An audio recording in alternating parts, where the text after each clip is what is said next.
One drunken text message. 3 simple words. Come get me.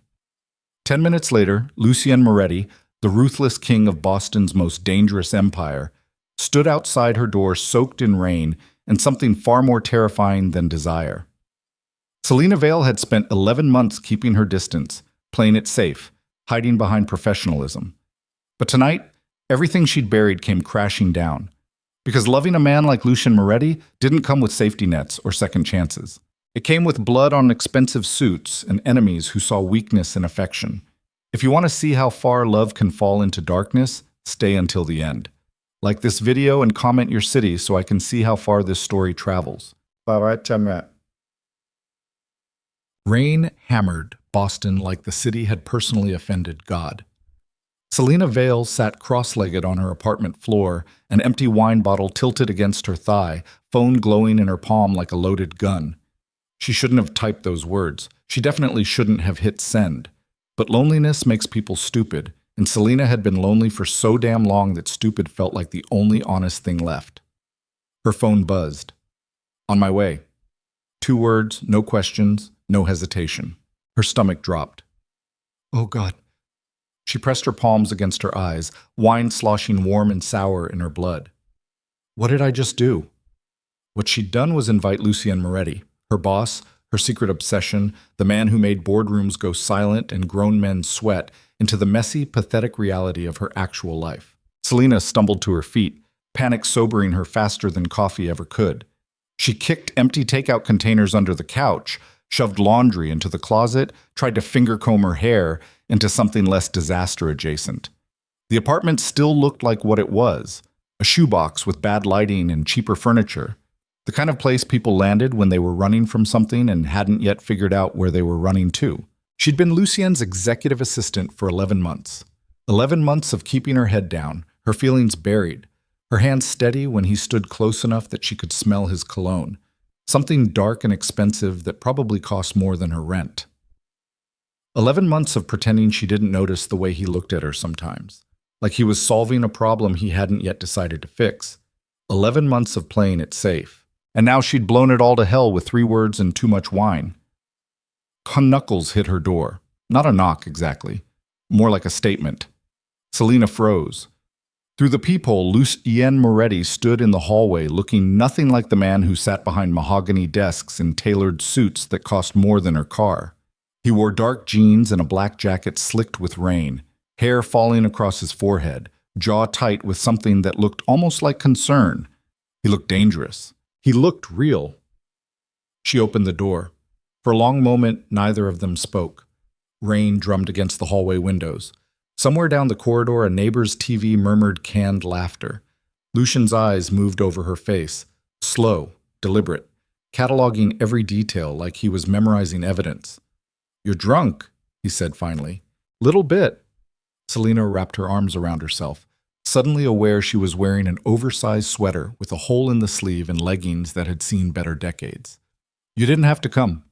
You asked me to. I was being stupid. Were you? Lucien stepped inside without waiting for permission, water dripping from his jacket onto her cheap linoleum. He closed the door behind him with the kind of quiet control that made her pulse spike.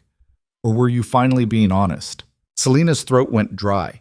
He moved through her apartment like he was conducting surveillance, taking in the stack of library books on the coffee table, the single dying plant on the windowsill, the framed photograph of her and her sister from 5 years ago when things were simpler and neither of them knew how badly life could break. This is where you live, Lucien said, not quite a question. Yeah. She tried to laugh, but it came out brittle. Not exactly penthouse material, I know. I didn't say that. You didn't have to. Lucien turned to face her, and the space between them suddenly felt smaller than physics should allow. Why did you text me, Selena? Because I'm tired of being careful. Because I think about you every night, and it's killing me. Because I'm terrified that if I don't say something now, I'll spend the rest of my life wondering what could have happened if I'd been brave enough to try. I told you, she said instead. Wine, bad judgment, the usual.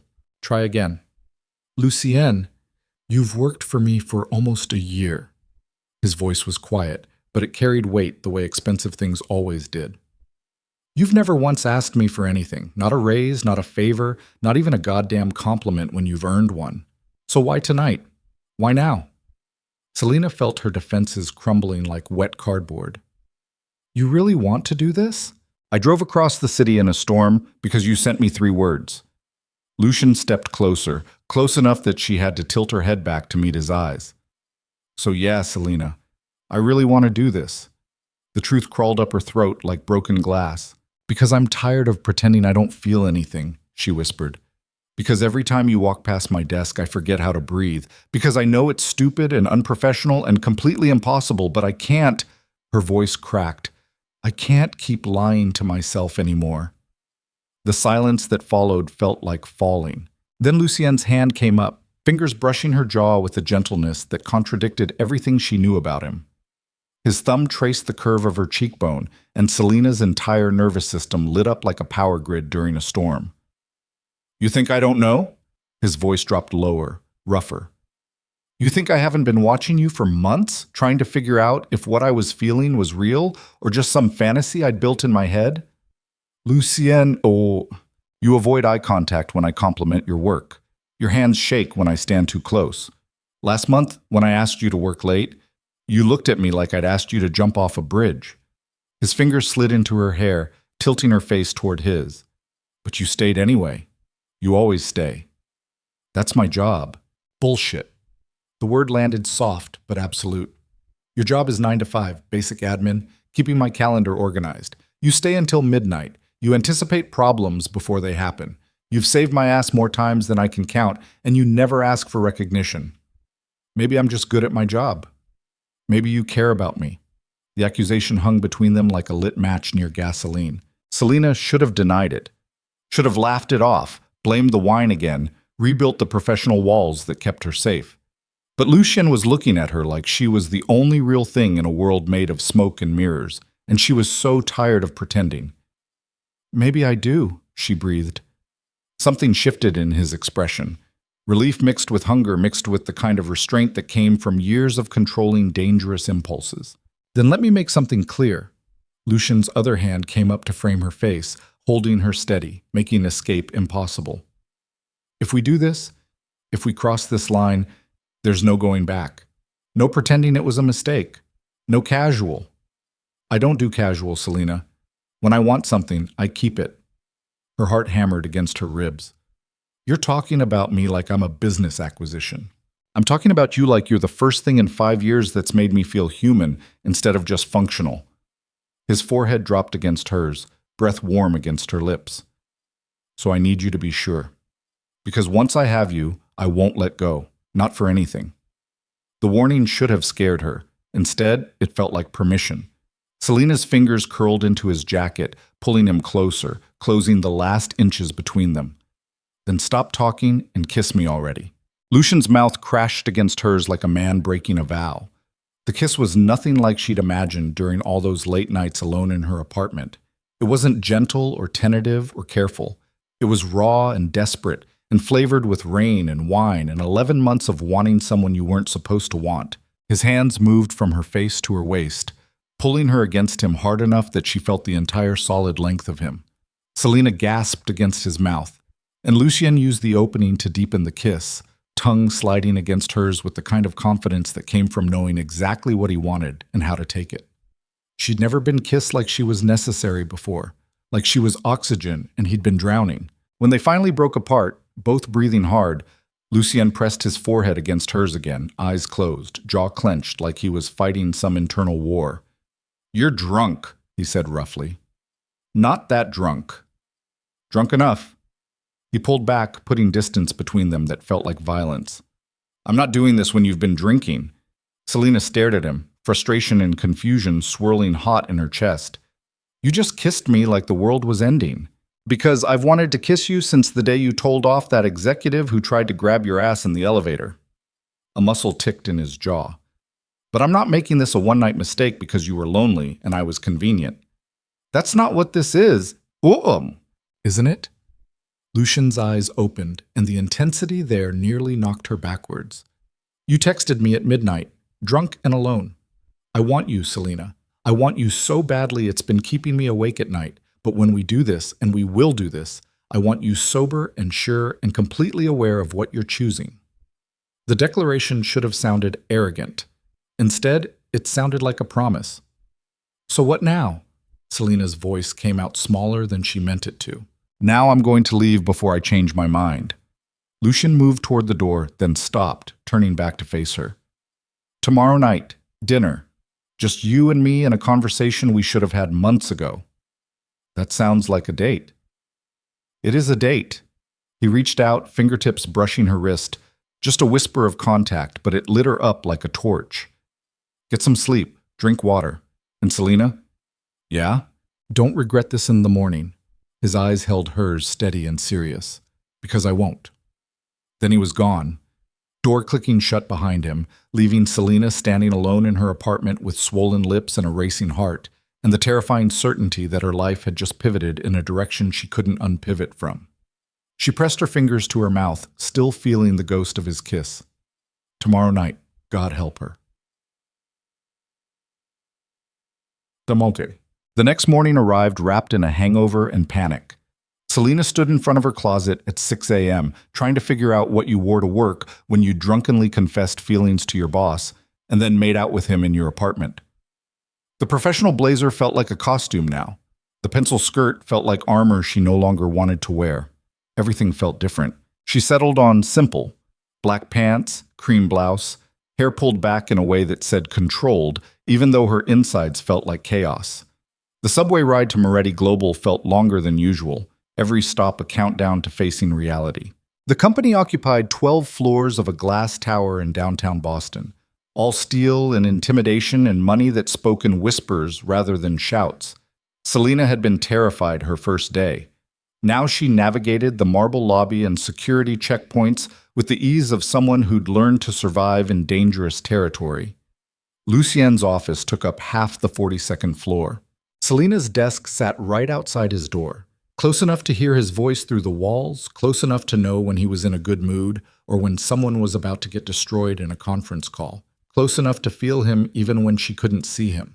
She dropped her bag on her desk, booted up her computer, tried to pretend her hands weren't shaking. The door to Lucien's office opened. He stood in the doorway in a charcoal suit that probably cost $5,000, hair styled back, eyes sharp and assessing. To anyone else, he looked like he always did, controlled, powerful, untouchable.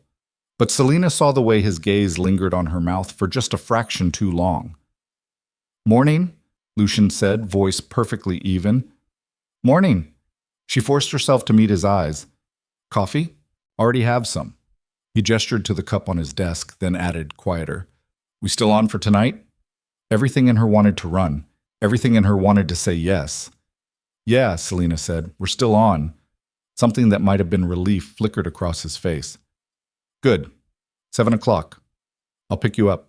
Then he retreated back into his office, leaving Selena alone with her racing thoughts and the growing certainty that she'd just agreed to something that would either save her or ruin her completely.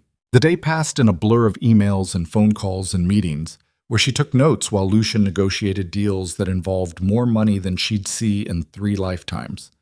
She watched him work, the cold efficiency, the way he could silence a room just by looking up from his phone, the razor-sharp intelligence that made underestimating him the last mistake people made. This was the man the rest of the world saw, ruthless, calculating, dangerous. But she'd also seen him stay late to help an employee whose kid was sick, had watched him quietly donate to charities without PR announcements, had heard the exhaustion in his voice during late-night calls when he thought no one was listening. Lucien Moretti was a complicated man, and Selena was about to dive headfirst into that complication. By 6 p.m., most of the office had cleared out. Selena was packing up her desk when Lucien emerged from his office, jacket slung over one shoulder, tie loosened at the throat. Ready? He asked. No. Yes. They rode the elevator down in silence, standing on opposite sides like strangers, but Selena felt the weight of his attention like a physical thing. In the parking garage, Lucien led her to a black Mercedes that probably cost more than her student loans. He opened the passenger door without comment, waited until she was settled, then closed it with careful precision. As he slid into the driver's seat, Selena found her voice. Where are we going? Somewhere we can talk without everyone in Boston watching. People are watching? Lucian's hands tightened on the steering wheel. People are always watching. He drove them through the city as daylight faded into dusk, eventually pulling up in front of a restaurant Selina had never noticed before. A small Italian place tucked between two larger buildings, almost hidden, glowing warm through mullioned windows. Inside, it was all exposed brick and amber lighting and the smell of garlic and wine and something that felt like home even though she'd never been there before. The owner greeted Lucian by name, led them to a corner booth in the back where shadows pooled like privacy. They ordered wine. Food appeared without them asking. Crusty bread, olive oil, pasta that tasted like someone's grandmother had made it with her own hands. For a while they just ate. Then Lucien set down his fork and looked at her with an expression that was almost vulnerable. "Tell me something true," he said. Selina blinked. "What?" "Something real. Something you don't tell people." He leaned back, wine glass dangling from his fingers. "I want to know who you actually are, Selina, not the professional version. You." The request felt more intimate than anything physical. She swirled wine in her glass, watching the red liquid catch the light. "I have a sister, Elena. She's 5 years older than me, lives in Portland now, married to a nice guy who works in tech. We used to be close." "Used to be?" "She wanted me to play it safe. Go to grad school, get a normal job, date men who wore khakis and talked about retirement plans." Selina met his eyes. "When I took the job with you, she said I was making a mistake. Said men like you don't have personal assistants. They have casualties." "She's not wrong." "I know." Selina took a sip of wine. "But I was tired of playing it safe. I was tired of being the girl who never took risks, never did anything interesting, never let herself want something just because it was dangerous." "And that's what I am?" Lucien's voice was quiet. "Dangerous? You know you are. And you don't care?" Selina held his gaze. "I care. I'm just not afraid anymore." Something shifted in Lucien's expression, heat and hunger, and something deeper, something that looked almost like relief. "My turn," she said. "Tell me something true." Lucien was quiet for a long moment, jaw working like he was chewing on words he wasn't sure he should say. Then, "My family isn't what people think it is." "What do people think it is?" "Legitimate, successful, powerful, in all the legal ways." He set down his wine glass, fingers drumming once against the table. "They're not wrong exactly. Moretti Global is a real company. We move real goods through real shipping routes. Everything's documented and taxed and perfectly legal on paper." Selina's stomach tightened. "On paper?" "On paper," Lucian confirmed. "My grandfather built this empire on relationships that existed in gray areas. My father expanded it, and I've spent the last 5 years trying to clean it up without burning it down completely." "So you're telling me—" "I'm telling you that the man you're having dinner with comes with complications." His eyes found hers, hard and honest. "There are people in my life who carry guns under their jackets. There are phone calls I take in Italian that I don't translate. There are nights when I come home with blood on my hands that isn't mine." The confession should have sent her running. Instead, it just made him more real. "Why are you telling me this?" Selina asked. "Because if we're doing this, you need to know what you're getting into." Lucian reached across the table, his fingers brushing hers, tentative, almost gentle. "I'm not a good man, Selina. I'm trying to be better, but I'm not there yet. Maybe I'll never get there. And if you want out, if this is more than you signed up for, I'll understand." "Will you?" "No." The word came out rough, honest. "But I'll let you go anyway, because you deserve better than what I can offer." Selina looked down at their hands, his scarred and strong, hers smaller and softer, but both reaching towards something that felt inevitable. "What if I don't want better?" she said quietly. "What if I just want you?" Lucian's fingers tightened around hers. "Then you're either very brave or very stupid." "Maybe both." A smile ghosted across his mouth, real and warm, and so rare that it felt like witnessing something precious. They finished dinners talking about smaller things, safer things, favorite books, worse jobs, the way Boston changed when you stopped being a tourist and started being a resident. But underneath the easy conversation, something heavier was building.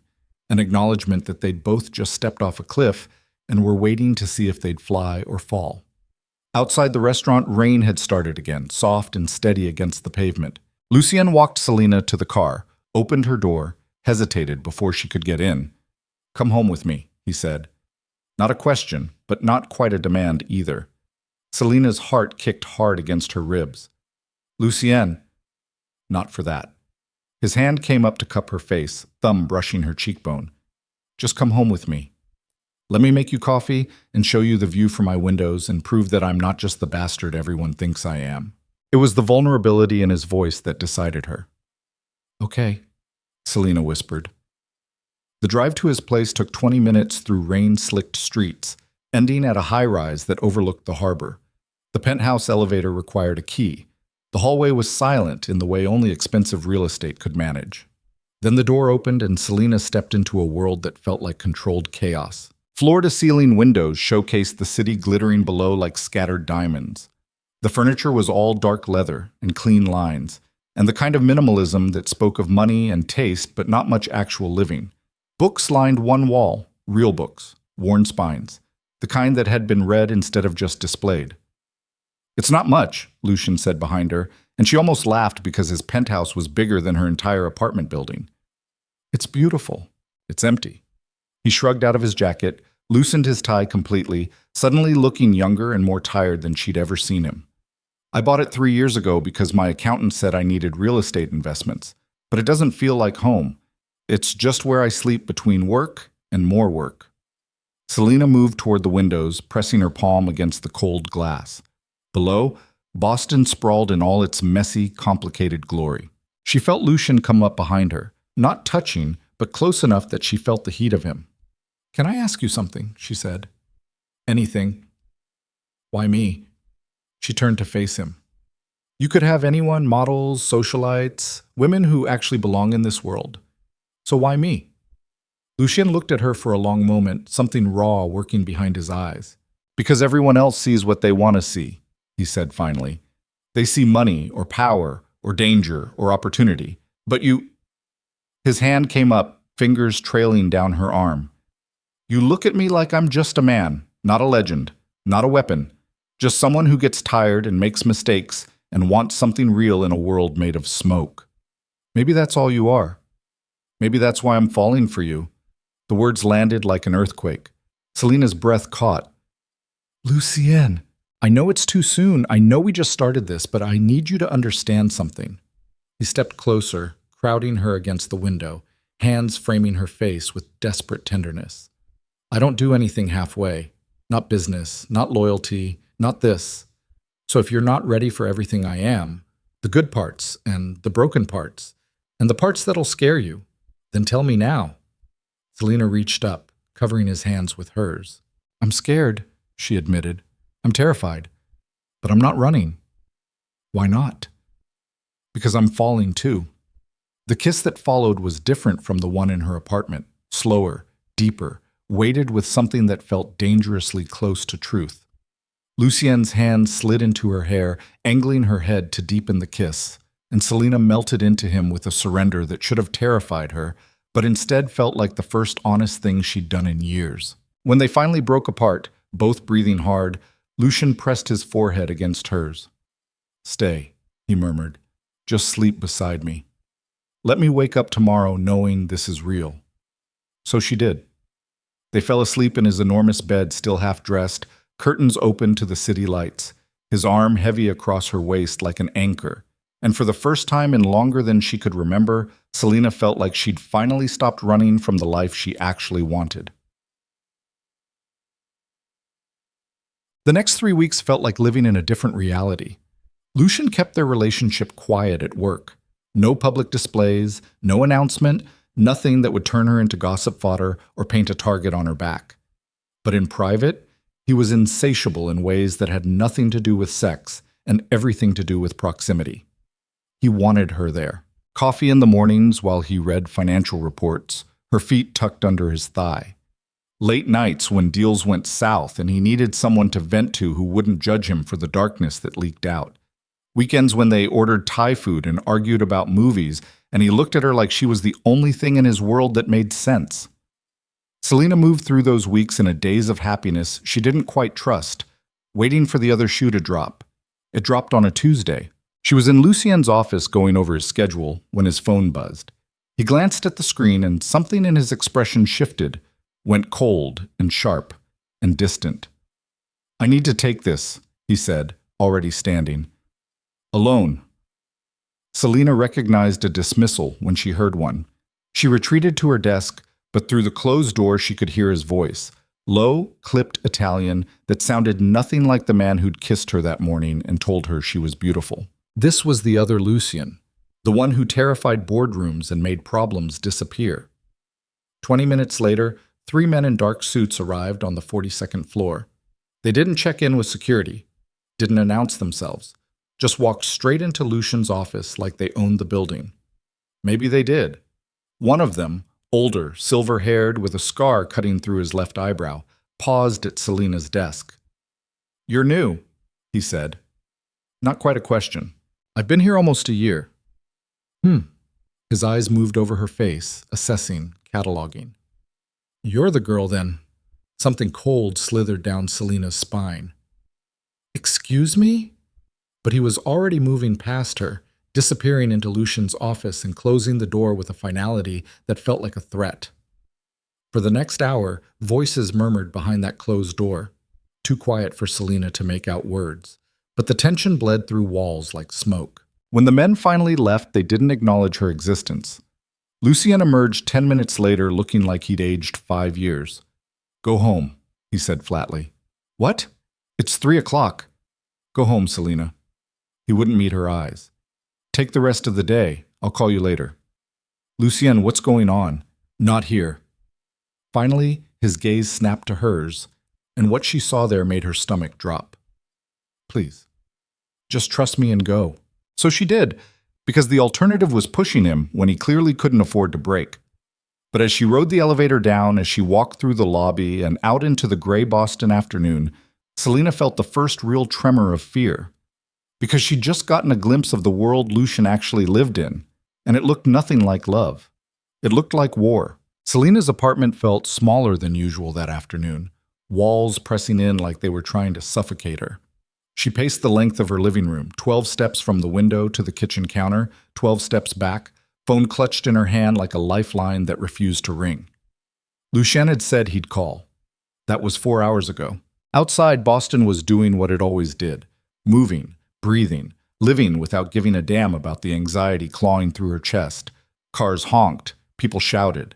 Somewhere a dog barked with the kind of persistence that suggested its owner had forgotten it existed. Selena checked her phone again. Nothing. She threw it on the couch, watched it bounce once against the cushions, then immediately picked it up again because what if he called in that exact 3-second window and she missed it? "Get it together," she muttered to herself, but her voice sounded thin and unconvincing in the empty apartment.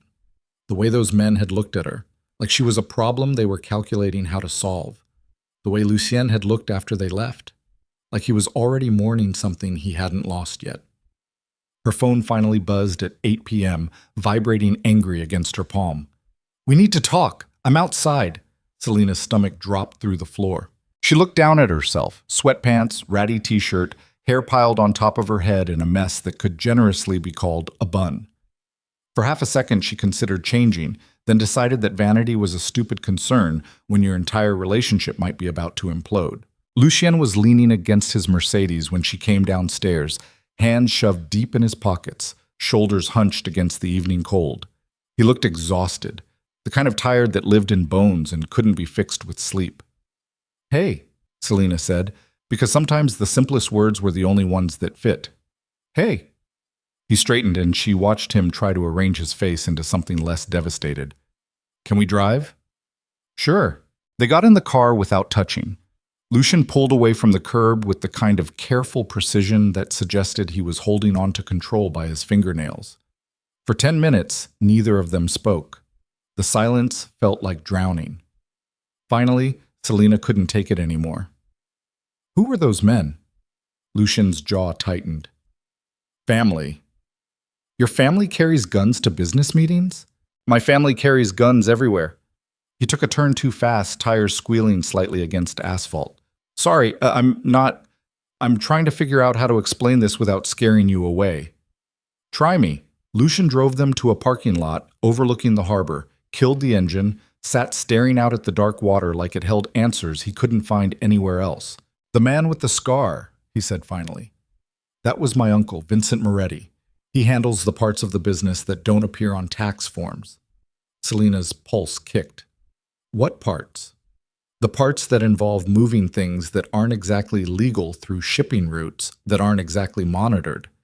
Lucian's hands tightened on the steering wheel even though the car was off. Protection rackets, loan enforcement, the kind of revenue streams that require men with guns and flexible morals. And you, I'm trying to get us out of it. He turned to look at her finally, and his eyes were raw with something that looked like desperation.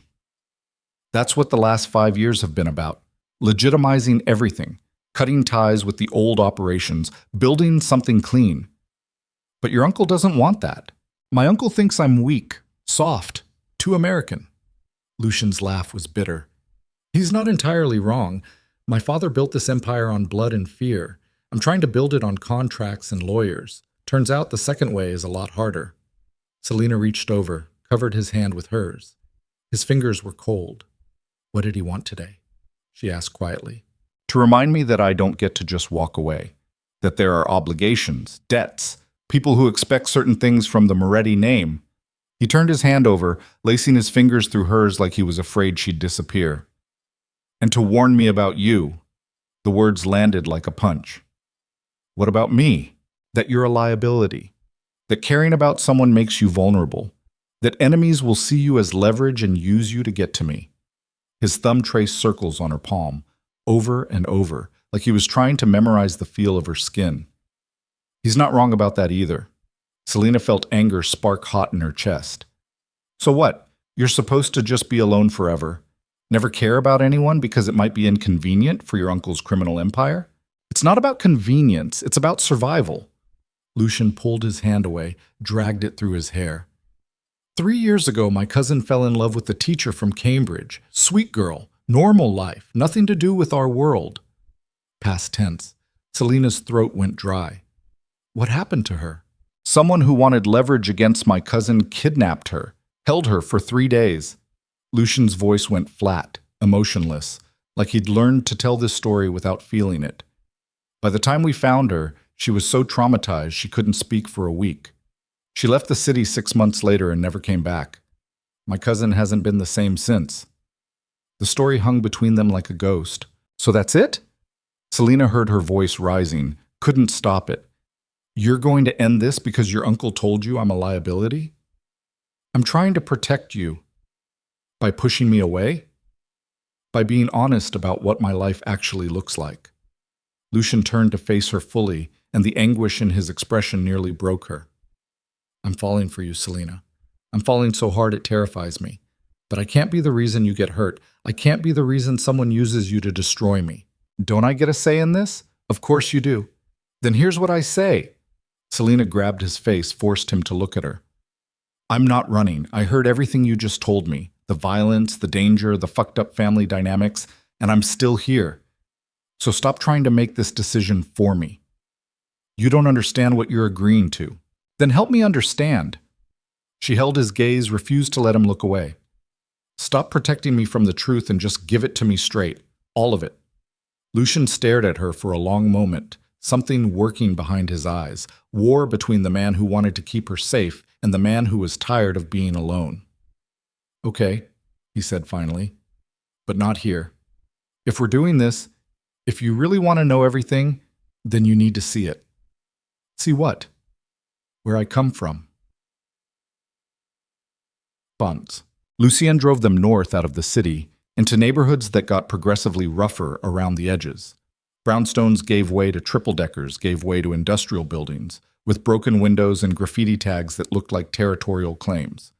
He pulled up in front of a warehouse that looked abandoned, killed the engine. This is one of the old family properties, he said. We don't use it much anymore, but it's where my uncle conducts business he doesn't want documented. Selina looked at the building, all rust and shadows and the kind of atmosphere that made you check over your shoulder. Why are we here? Because you wanted the truth. Lucian got out of the car, came around to open her door. This is what the truth looks like.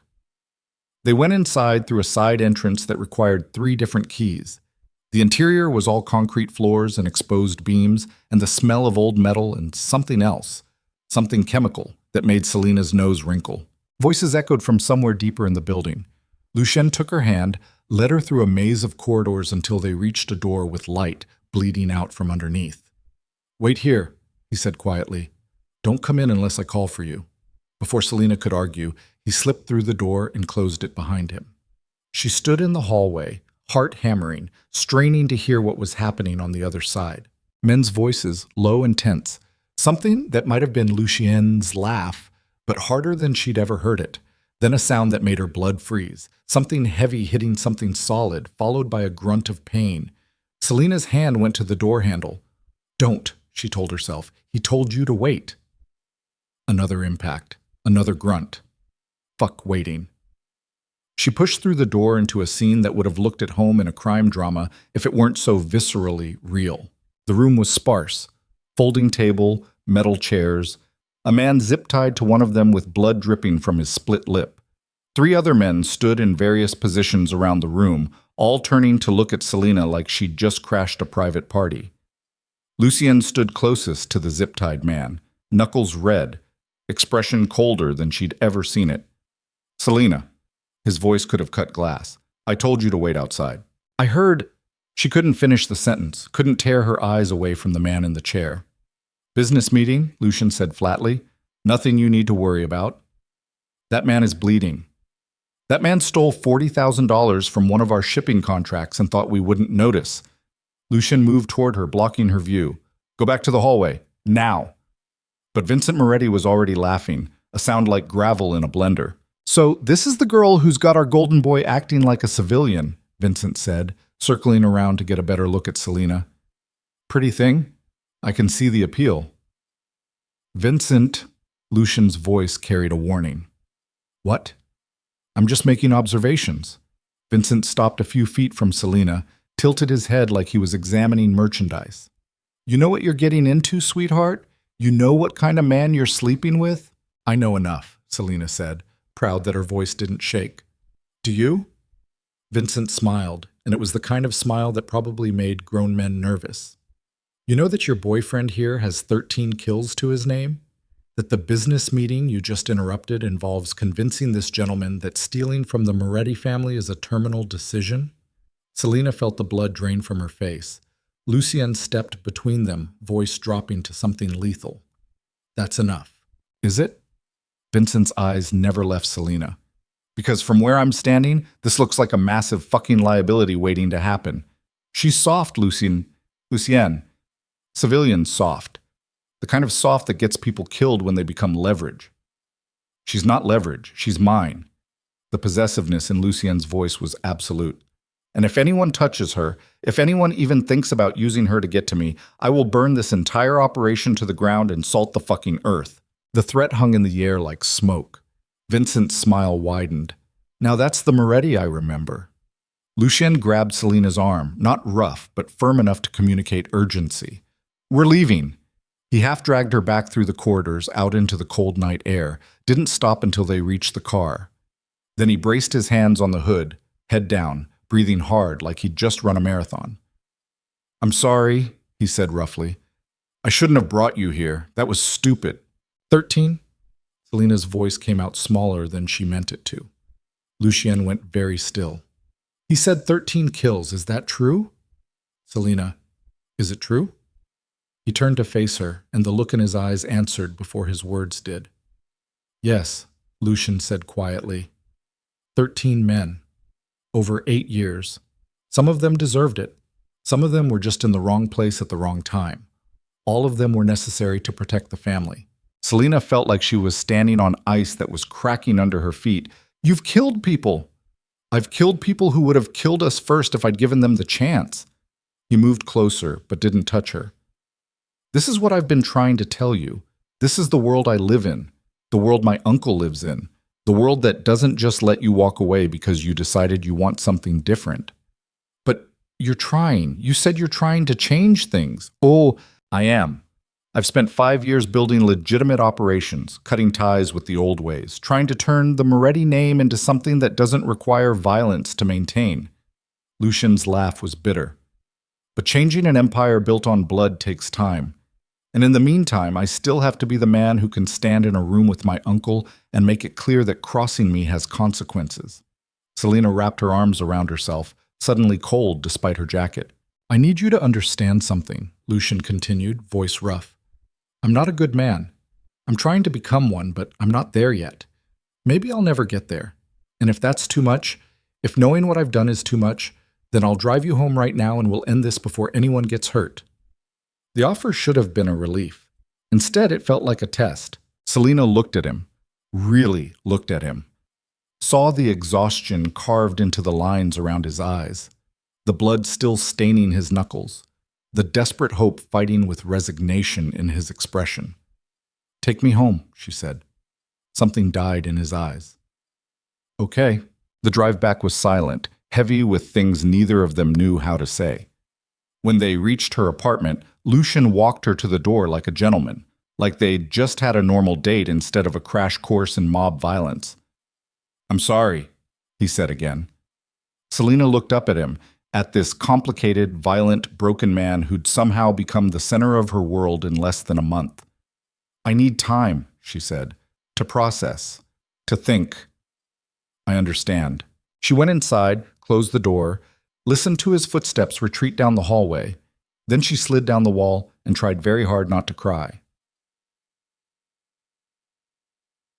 3 days passed without contact. Selina went to work because the alternative was sitting in her apartment losing her mind. Lucien was professional, distant, treating her exactly like the executive assistant she was supposed to be. No private looks, no lingering touches, no indication that they'd ever been anything more than boss and employee. It was what she'd asked for. It felt like dying. On the 4th day, Selina's sister called.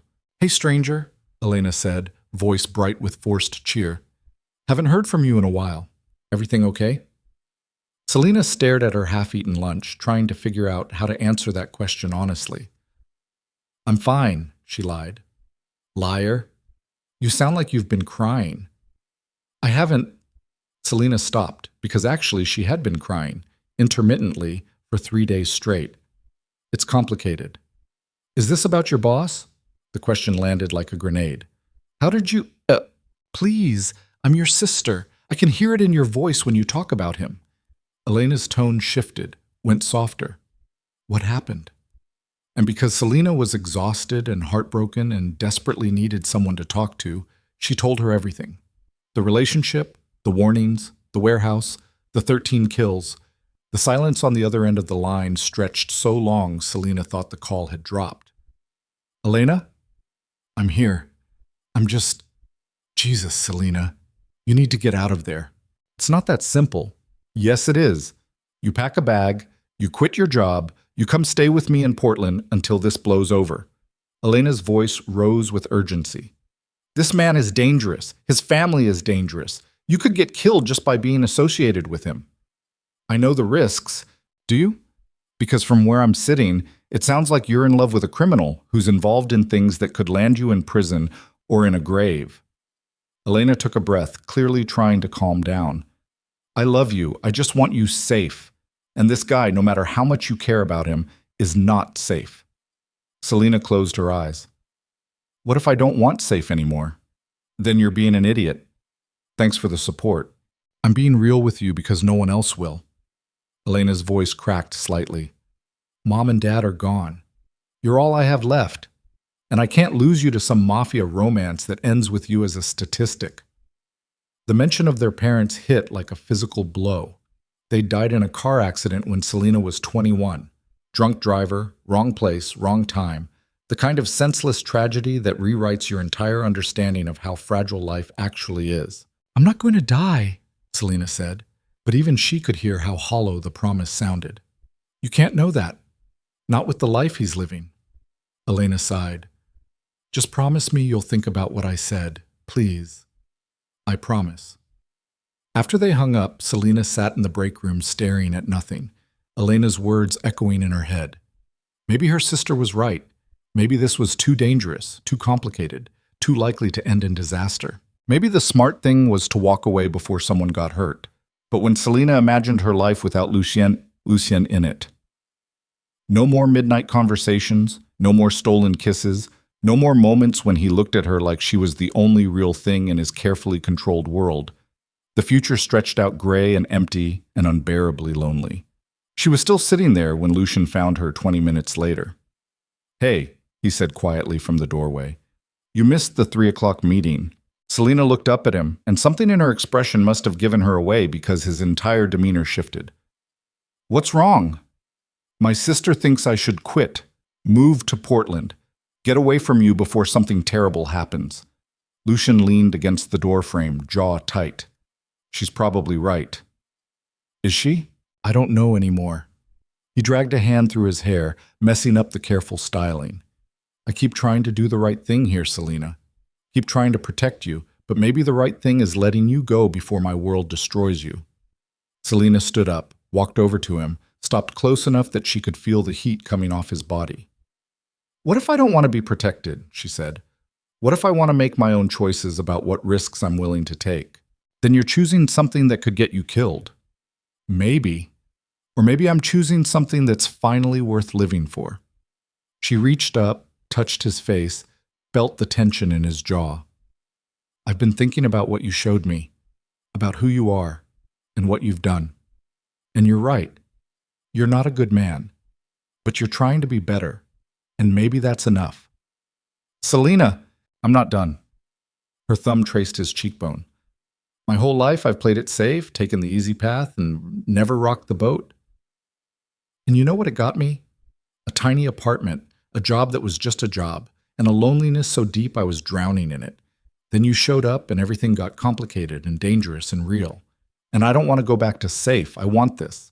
Even if it's terrifying, even if it might break me." Lucien caught her hand, held it against his face like it was something precious. "You have no idea what you're signing up for." "Then show me. Stop trying to protect me from the truth and just let me in completely." He stared at her for a long moment, war playing out behind his eyes. Then he kissed her. It was different from their other kisses, desperate and grateful and tinged with the kind of relief that comes from finally surrendering to something you've been fighting. When they broke apart, both breathing hard, Lucien pressed his forehead against hers. "If we're doing this," he said roughly, "if you're really choosing this, then there are things you need to know, places you need to see, people you need to meet. I need you to understand exactly what my life looks like with no filters and no bullshit." "Okay, starting tonight, there's a family dinner at my uncle's estate. He's expecting me to come alone and stay in line like a good nephew." Lucien pulled back to look at her. "But if you're serious about this, if you really want in, then you come with me. And we make it clear to everyone that you're mine and I'm done pretending otherwise." Selena's heart hammered against her ribs. "That sounds like a terrible idea. It's probably the worst idea I've ever had." His smile was sharp and slightly unhinged. "But I'm tired of hiding, tired of letting my uncle dictate how I live my life. If you're choosing me, then I'm choosing you right back, publicly, permanently. Fuck the consequences." It was reckless. It was dangerous. It was exactly the kind of point-of-no-return decision that smart people didn't make. "What time should I be ready?" Selena asked. Something that looked like hope flickered across Lucien's face. 7, he said. "And Selena, wear something that'll remind every man in that room exactly who you belong to." Like. Selena spent 2 hours getting ready, trying on and rejecting half her wardrobe before finally settling on a black dress that was simple, elegant, and left just enough to the imagination to be dangerous. She straightened her hair until it fell smooth down her back, applied makeup with a shaking hand, stared at herself in the mirror and wondered if this was what it felt like to knowingly walk into a fire. Lucien picked her up at 7 sharp, looking devastating in a dark suit that probably cost more than 3 months of her rent. His eyes moved over her slowly, deliberately, cataloging every detail. "You're going to cause a riot," he said. "That bad?" "That good." He offered his hand. "Ready?" "No." "Yes." The drive north took 40 minutes, ending at an estate that looked like something out of a period drama.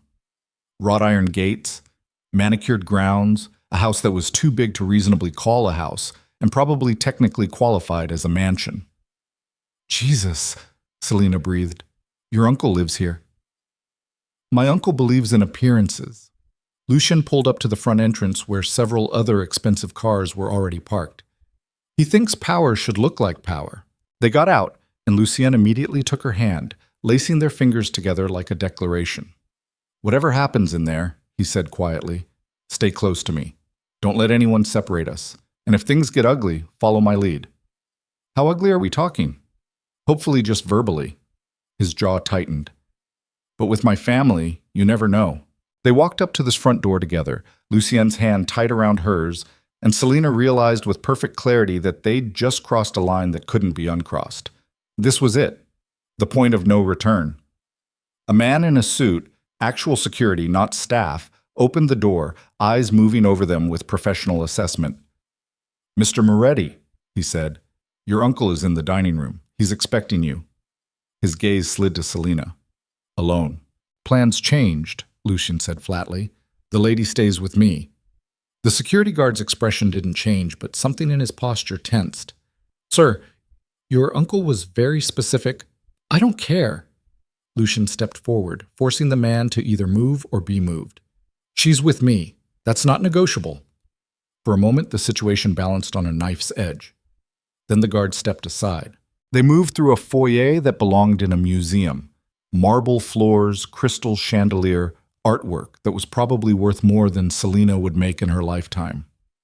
Voices echoed from somewhere deeper in the house, mixing with the clink of silverware and crystal. The dining room was exactly what she expected.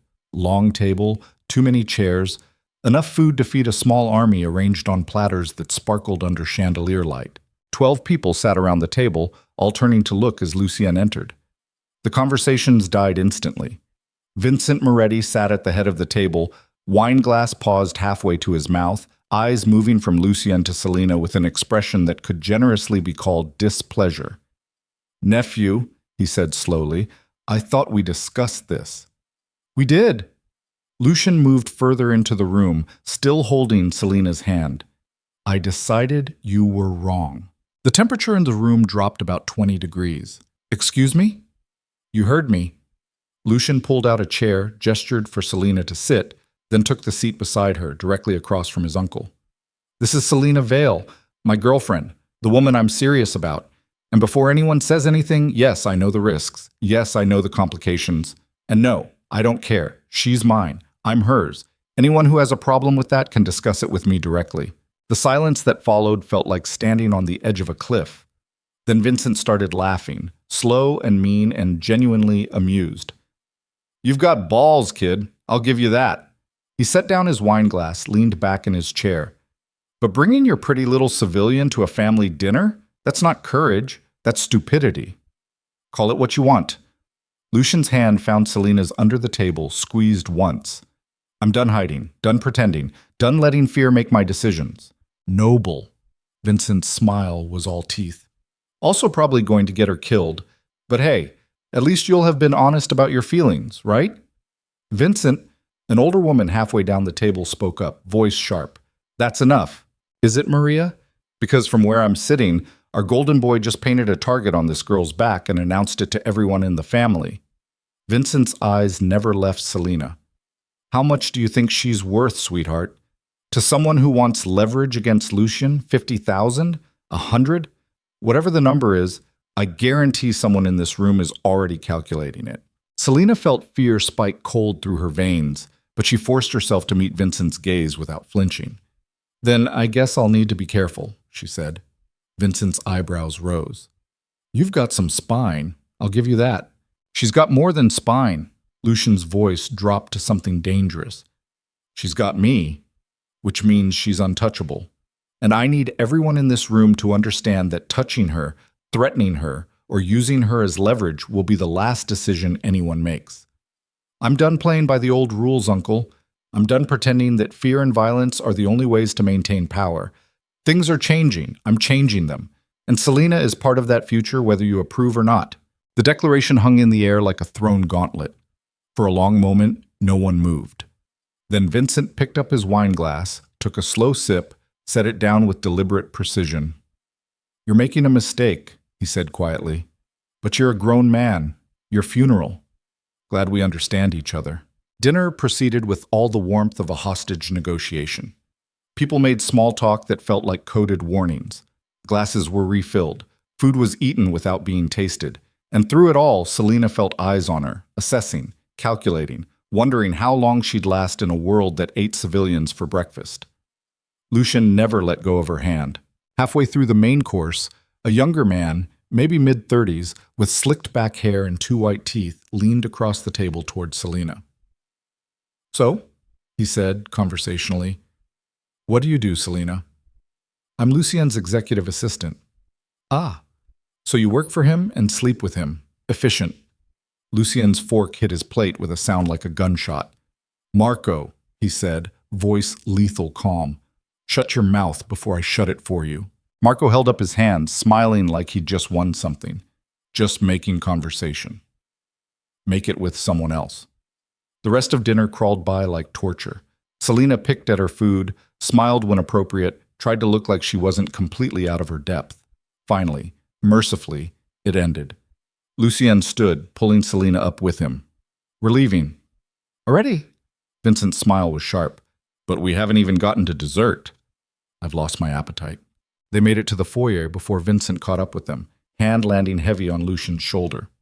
"A word," he said. "Alone." Lucian looked at Selena, some silent question passing between them.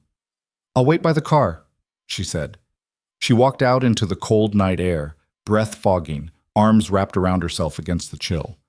Behind her, through the still-open front door, she could hear raised voices, Italian and English mixing in a cocktail of fury that made her skin prickle. Then the door slammed shut, cutting off the sound.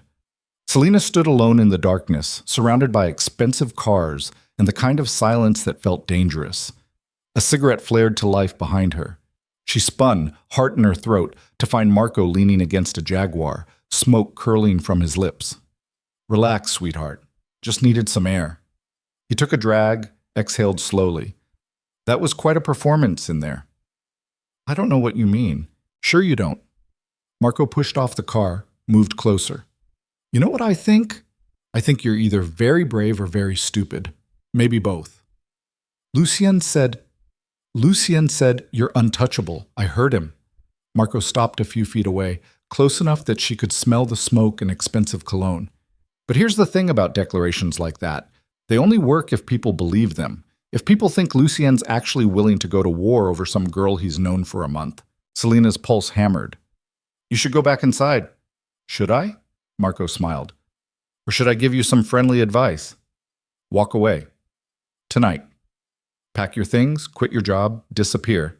Because the Moretti family eats girls like you for breakfast. And Lucien's good intentions aren't going to save you when someone decides you're worth more as leverage than as a girlfriend."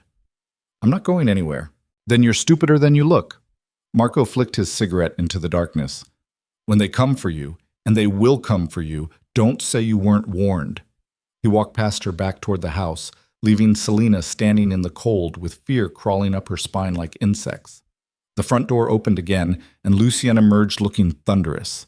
He saw her standing alone and moved immediately, closing the distance between them in seconds. "What happened?" His hands came up to frame her face. Your cousin gave me some friendly advice. Told me I should run while I still can." Lucian's jaw clenched. "Marco's an asshole." "Is he wrong?" "No." The admission seemed to cost him. "But he's not right either. You're not alone in this, Selena. You have me. And I meant what I said in there.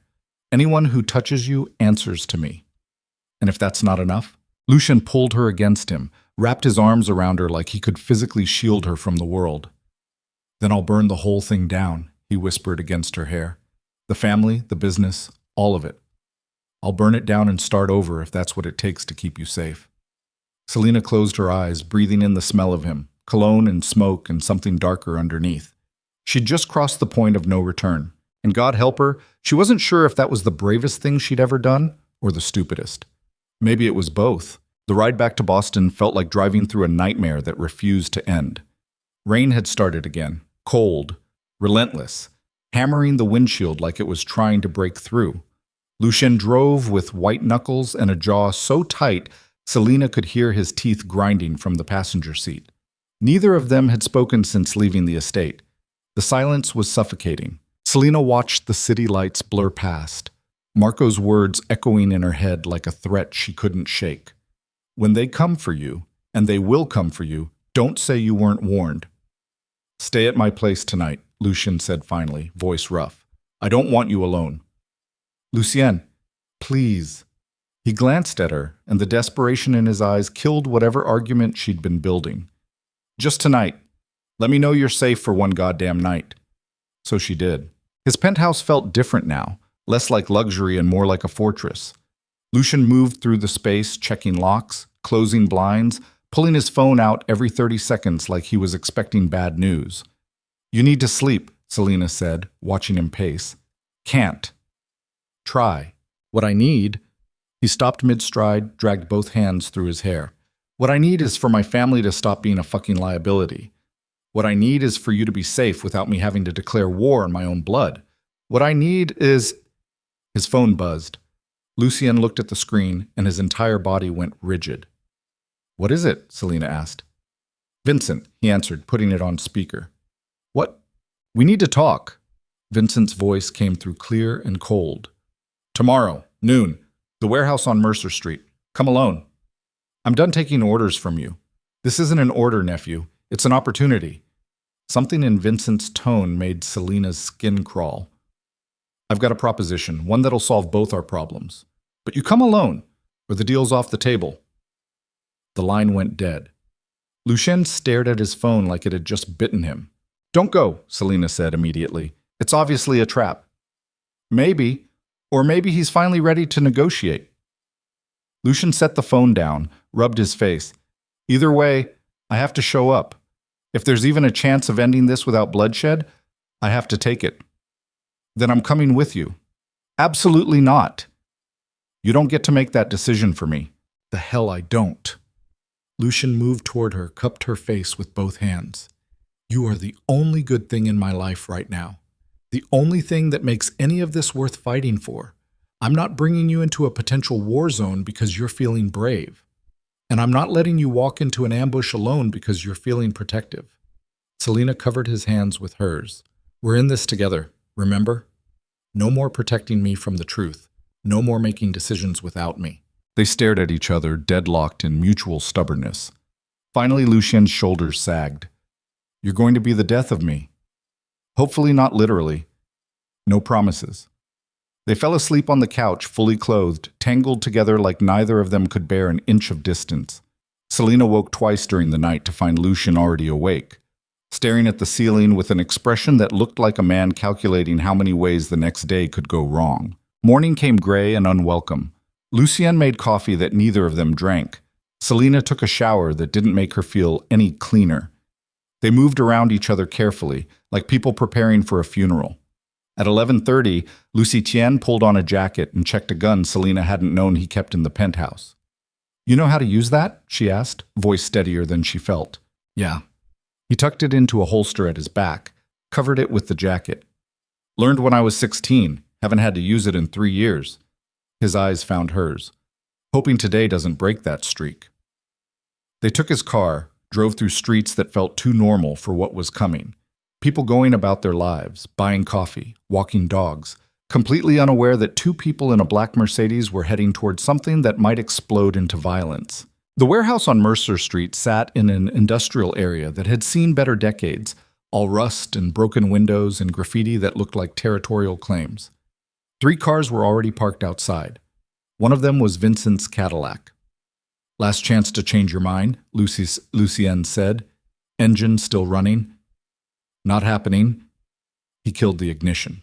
They got out into cold air that smelled like rain and motor oil. Lucien took her hand, squeezed once, reassurance or goodbye. Selina couldn't tell which. The warehouse door was unlocked. Inside, the space was exactly what she expected. Concrete floors, exposed beams, the kind of atmosphere that suggested bad things had happened here before and would probably happen again. Vincent stood in the center of the room, flanked by 2 men Selina recognized from the dinner. Marco leaned against a support column, smoking a cigarette with studied casualness. Nephew, Vincent said, smiling like they were at a pleasant brunch instead of a potential crime scene. And you brought the girl. How touching. You said you had a proposition. Lucian's hand tightened around Selina's. So talk. Straight to business. I like it. Vincent gestured to a folding table where papers were spread out like evidence. I've been thinking about what you said. About wanting to legitimize the business. About going clean. And you know what? Maybe you're right. Maybe the old ways are dying and we need to adapt. Lucian's eyes narrowed. You're agreeing with me. I'm being pragmatic. The feds are circling closer every year. Our connections in local government are retiring or dying. The protection rackets don't produce like they used to because everyone's got cameras now. Vincent picked up one of the papers, examined it. So here's my proposal. You want to go legitimate? Fine. I'll back you. Support the transition. Help you cut the old operations and build something clean. In exchange for what? Control. Vincent set the paper down, met Lucien's eyes. You get your clean empire. I get final say on major decisions for the next 5 years while we make the transition. After that, it's all yours to run however you want. The offer hung in the air like smoke. It was everything Lucian had been fighting for. It was also obviously a trap. And what about her? Lucien nodded toward Selina. You said she was a liability. She is. But if you're determined to keep her around, I won't interfere. Vincent's smile was all teeth. As long as she understands that the family business stays in the family. No pillow talk, no confessions, no running to authorities if things get uncomfortable. I'm not a rat, Selina said, finding her voice. Good. Then we have a deal. Vincent pulled out a pen, offered it to Lucian. Sign the papers, transfer decision-making authority for 5 years, and we all walk away from this room as family instead of enemies. Lucian stared at the papers like they were written in blood. Selina felt her stomach drop because she could see him actually considering it, could see the exhaustion in his shoulders, the desperate hope that maybe this could actually work, that maybe his uncle was finally being reasonable. Don't, she whispered. Selina, this is wrong. You know it's wrong. It's the only way to end this without violence. Lucien turned to her, and the conflict in his eyes nearly broke her. 5 years, that's all. 5 years of playing politics, and then I get everything I've been working toward. Or 5 years of your uncle using your name to do things you can't take back. Selina grabbed his arm. Listen to your instincts. This feels wrong because it is wrong. The girl's smarter than she looks, Marco said from his column, flicking ash onto the concrete. You sign those papers, Lucian, you're signing your life away. Uncle Vincent doesn't share power. He takes it. Vincent's smile disappeared. Marco, shut your mouth. Why? Someone needs to tell him the truth. Marco pushed off the column, moving closer. Those papers don't transfer decision-making authority. They transfer ownership, all of it, every company, every asset, every account. You sign that, you're not partners with our uncle. You're his employee. The revelation hit like a physical blow. Lucian's face went cold, then hot, then something beyond fury. He turned to Vincent slowly, deliberately, like a man about to commit violence. Is that true? Vincent's expression didn't change. Marco's exaggerating. Is it true? It's complicated. Lucian moved so fast Selina barely saw it. 1 second he was standing beside her, the next his hand was around Vincent's throat, slamming the older man back against a support beam hard enough to make the whole structure shudder. Don't you dare! Lucien's voice was barely human. Don't you fucking dare try to con me with legal paperwork and family sentiment. You were going to take everything, everything I've built, everything I've fought for, and you were going to do it with a smile and a handshake. Vincent's men moved forward, hands going to weapons. Lucien didn't even look at them. Anyone pulls a gun, I break his neck. Don't test me. Lucien? Vincent choked out, face going red. Be reasonable. Reasonable? Lucien laughed, and the sound was unhinged. You just tried to steal my entire empire with forged documents, and you want me to be reasonable? It's not stealing if you're too weak to hold on to it. The words were a mistake. Lucien's fist connected with Vincent's face with a sound like breaking ceramics. Blood exploded from Vincent's nose, spraying across his expensive shirt. He sagged against the beam, held up only by Lucien's grip on his collar.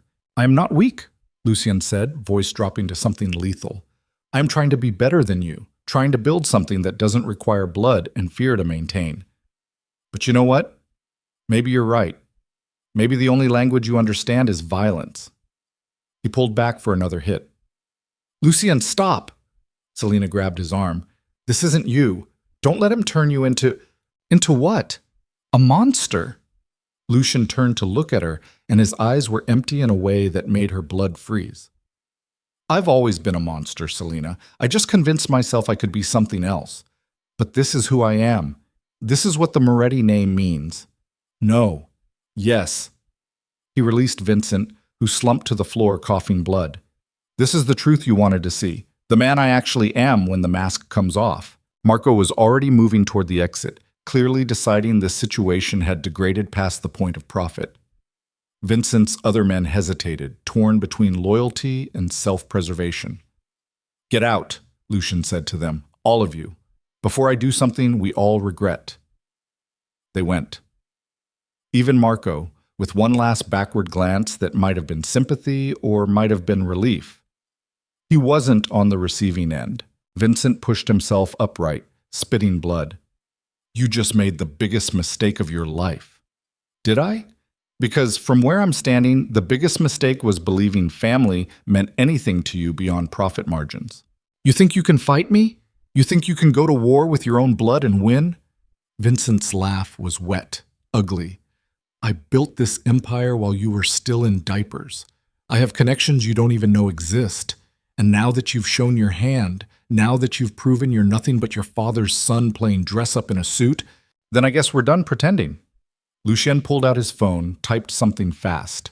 "I'm calling an emergency board meeting tomorrow morning, and I'm going to expose every illegal operation you're running under Moretti Global's umbrella. Every protection racket, every offshore account, every dirty deal you've made in my name." Vincent's face went pale beneath the blood. "You wouldn't. Watch me. That'll destroy the company, tank the stock, bring federal investigations down on all of us." "I know." Lucien's smile was sharp enough to cut. "But you said it yourself, maybe the old ways need to die. So let's burn it down and see what grows from the ashes." He turned, took Selina's hand, started walking toward the exit. They made it 5 steps before Vincent's voice stopped them. "She'll be dead within a week." Lucien froze. "You think I'm the only one who sees her as leverage?" Vincent had pulled himself to his feet, steadying himself against the beam. "You think the families we do business with, the people who depend on our operations, are just going to let you destroy everything without retaliation? They'll come for her, Lucien. They'll take her apart piece by piece and make you watch. And all your declarations about burning things down won't mean shit when you're holding what's left of her in your arms." The threat hung in the air like poison. Selina felt Lucien's hand tighten around hers, not protectively, but with the desperate grip of someone holding on to the last solid thing in a collapsing world. "Then I guess I'll have to make sure no one can reach her," Lucien said quietly. They walked out into gray daylight that felt like mockery. In the car, Lucien sat with his hands on the steering wheel, knuckles still bloody from Vincent's face, breathing like he'd just run a marathon. "I'm sorry," he said finally. "You shouldn't have seen that." "Seen what? You defending yourself against your uncle trying to steal everything you've built? Seen me lose control, seen the violence, seen..." His voice cracked. "Seen exactly what happens when I stop pretending I'm anything other than what I am." Selina reached over, turned his face toward her. "What you are is someone who's been fighting to be better than the world he was born into.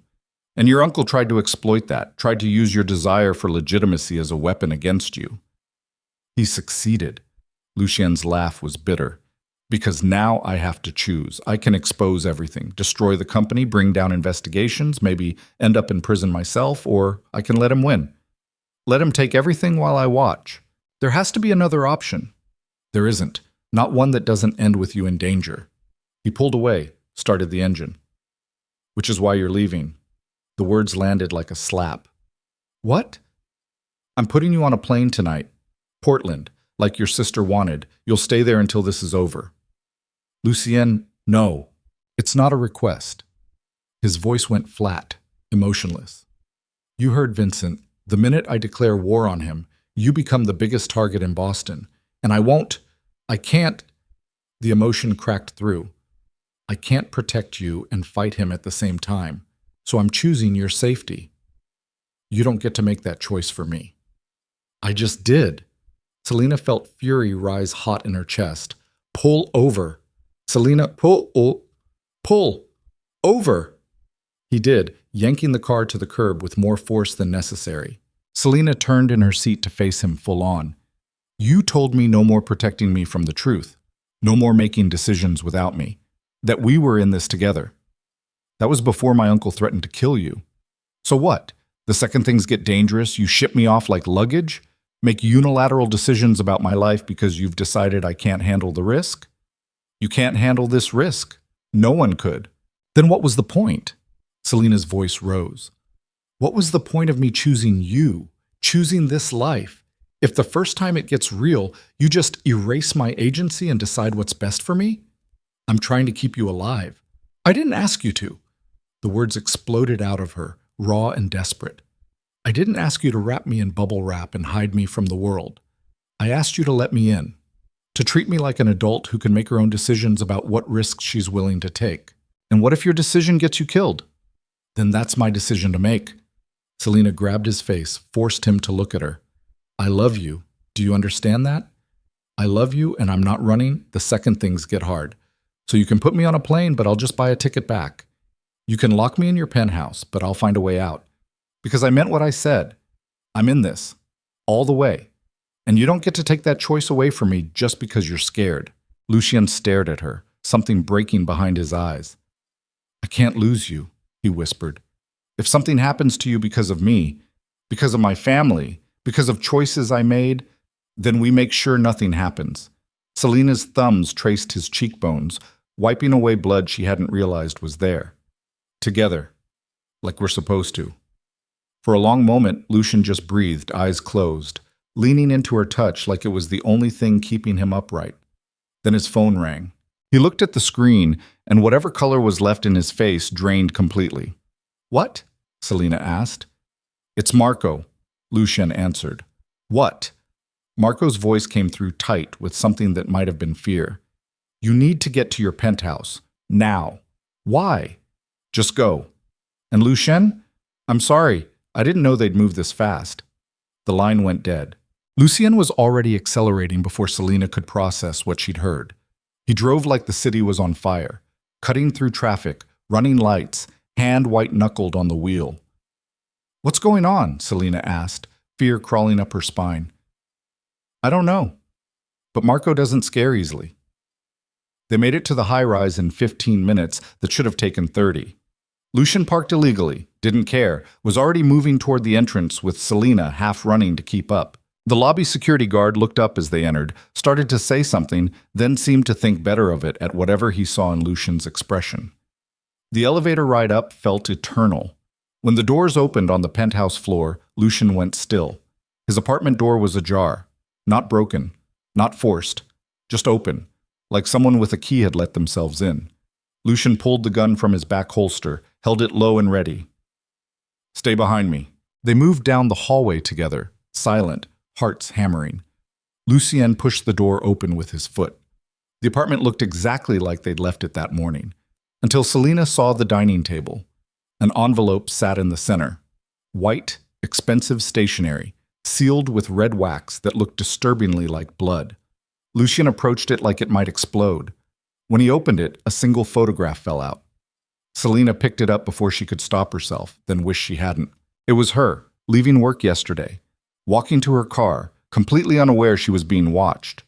Written on the back in neat handwriting. We know where she goes, we know when she's alone. Walk away from the board meeting, or she disappears. You have 24 hours to decide. The photograph slipped from Selena's fingers. Lucien stood frozen, staring at it on the floor like it was a snake. Then he moved, fast, violent, sweeping everything off the dining table in one motion. Glass shattered, paper scattered. The sound of destruction echoed through the penthouse like thunder. Fuck! He kicked a chair, sent it skidding across marble. Fuck! Selena had never seen him lose control like this. Complete, total, unraveling rage mixed with terror. They were in my home. His voice shook. They walked into my home and left a threat on my table, and I didn't even know, didn't feel it, didn't. He stopped mid-sentence, breathing hard, and when he looked at Selena, his eyes were hollow. You have to leave, he said. Right now, tonight. I'll put you on a plane to anywhere. Europe, Asia, somewhere they can't reach you. I'll give you money, new identity, whatever you need. Lucien, please. The word broke. Please, Selena. I can't fight them if I'm worried about you. Can't make the right decisions if every choice might get you killed. So please, for once, just let me protect you. Selena looked at him, this powerful, dangerous man completely undone by fear for her safety, and felt something shift inside her chest. Okay, she whispered. Relief flooded his face. But on one condition. The relief died. What condition? You don't go to that board meeting. You don't expose Vincent. You give him what he wants, and we both walk away. Selena moved toward him, took his hands. Your empire isn't worth dying for. Your revenge isn't worth my life or yours. So we take the loss, and we start over somewhere else. Together. Lucien stared at her like she'd just asked him to cut off his own arm. I can't do that. Why not? Because if I give in now, if I let Vincent win, then everyone who's ever threatened me will know that all they have to do is threaten you, and I'll fold. You'll never be safe. Not really. There'll always be someone who thinks they can use you as leverage. So what's the alternative? You fight him, he kills me anyway? The alternative, Lucien's jaw clenched. The alternative is I end this, permanently, the way my father would have ended it. The implication settled over Selena like ice water. You're talking about killing him. I'm talking about removing a threat to everything I care about. Lucien, if you do that, you become exactly what you've been trying not to be. You become the monster everyone already thinks you are. Maybe I've been a monster all along. He pulled away from her, moved to the window, stared out at the city like it held answers. Maybe all this time I've been pretending I could be something different, something better. I was just lying to myself. Because when it comes down to it, when someone threatens the one person I actually love, my first instinct isn't lawyers or negotiations or playing by civilized rules. It's violence. That doesn't make you a monster. That makes you human. Does it? He turned back to her, and the look in his eyes was hollow. Because right now, standing here knowing someone broke into my home and photographed you without your knowledge, all I can think about is how many different ways I could make Vincent Moretti suffer before he dies. And I want it, not just as a solution to a problem, but because I want him to hurt the way he's made me hurt. Selena felt her heart breaking for this complicated, violent, desperate man. So what happens now? She asked quietly. Now? Lucien's smile was sharp and wrong. Now you get on a plane like I asked, and I do what I should have done years ago instead of playing at being legitimate. Which is? I become my father's son. The declaration hung in the air like a funeral bell. Selena looked at him, really looked at him, and saw the exact moment the last piece of the man she'd fallen in love with disappeared behind something colder, harder, irrevocably changed. If you do this, she said, voice barely above a whisper, if you go down this path, you don't come back from it. You know that, right? I know. And you're choosing it anyway. I'm choosing you. This is just what that choice looks like in my world. Selena wanted to argue, wanted to grab him and shake him and make him see that there had to be another way. Some solution that didn't require him to destroy himself to save her. But looking at his face, at the cold determination that had replaced everything warm and human, she realized the choice had already been made. She'd crossed the point of no return 3 weeks ago when she sent him that drunk text. He was crossing it right now, in his penthouse, with a photograph of her on the floor and violence in his eyes. And there was no going back for either of them. When do I leave? Selena asked, because what else was there to say? Tomorrow morning. First flight to anywhere far away from here. Lucien moved toward her, pulled her into his arms like he was already mourning something. I'll call you when it's safe. When Vincent's handled and the threat's gone. However long that takes. And if you don't call? His arms tightened around her. Then you build a good life somewhere else and forget you ever knew me. That's not how this works. That's not how any of this works. It is in my world. They stood there at the wreckage of his dining room, holding each other like people about to drown, while outside the city kept moving and night kept falling, and somewhere Vincent Moretti was probably celebrating his victory, because he'd done it. He'd pushed Lucien past the point of civilization, past the point of law and legitimacy, and everything he'd been trying to build. He'd turned him back into exactly what the Moretti family had always been. A weapon wrapped in expensive clothes, and Selina was powerless to stop it. That night, they didn't sleep. They lay in Lucien's bed watching dawn creep across the city, neither one willing to close their eyes and waste what might be their last hours together. "I'm sorry," Lucien said as pale light turned the windows gray, "for all of this, for pulling you into my mess, for not being strong enough to protect you without becoming a monster. You're not a monster. I will be. By the time this is over, that's exactly what I'll be." Selina turned to face him, memorizing every detail, the scar above his left eyebrow, the way his hair fell across his forehead, the exhaustion carved into the lines around his eyes. "Then I'll love the monster too," she whispered, "because he's still you." Lucien's eyes closed, jaw clenching against emotion. When he opened them again, they were empty. "Time to go," he said. He drove her to the airport in silence, handed her an envelope thick with cash and documents he'd somehow procured overnight, new identity, clean credit cards, instructions for a lawyer in Portland who would help her disappear if necessary. At the departure gate, Lucien pulled her into one last kiss that tasted like goodbye and regret, and the death of something beautiful before it ever had a chance to fully bloom. "Don't look back," he said against her mouth. "Don't try to contact me. Don't do anything except survive until I can make this safe again. And if you can't, then you're free." He stepped back, already pulling away, already building walls she couldn't scale.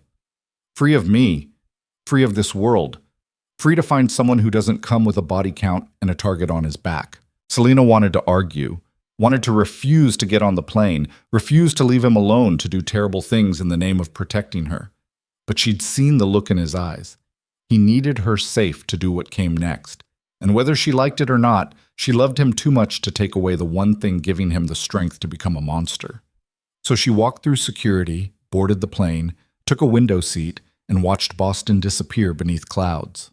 And tried very hard not to think about what Lucien Moretti was about to become in her absence. Portland was gray and wet and utterly foreign.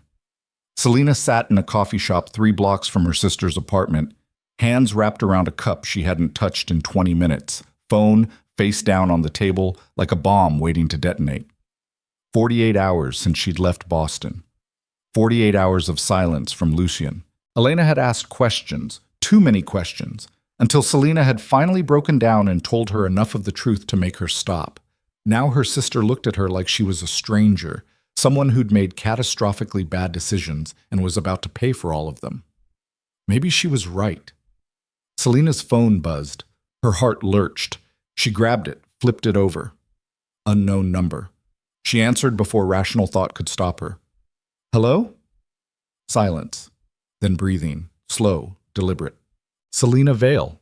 A man's voice, unfamiliar, with an accent she couldn't place. "You're very hard to find." Ice water flooded her veins. "Who is this?" "A friend of the family, Vincent's family specifically."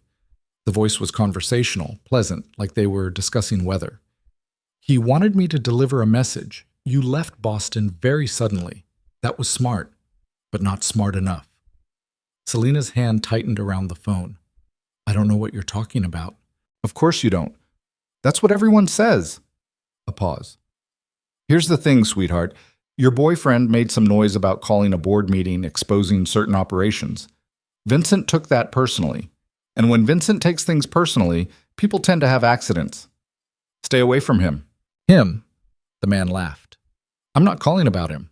I'm calling about you." See, Vincent figured out that the fastest way to make Lucien Moretti fall in line is to remind him what he stands to lose. So I'm going to ask you a question, and you're going to answer honestly. Where are you right now? Selina's mouth went dry. "I'm not telling you that. You're in Portland, probably near your sister's place. Elena Vale, married to David Chen, lives in the Pearl District in that nice condo with the rooftop garden." The voice paused to let the information sink in.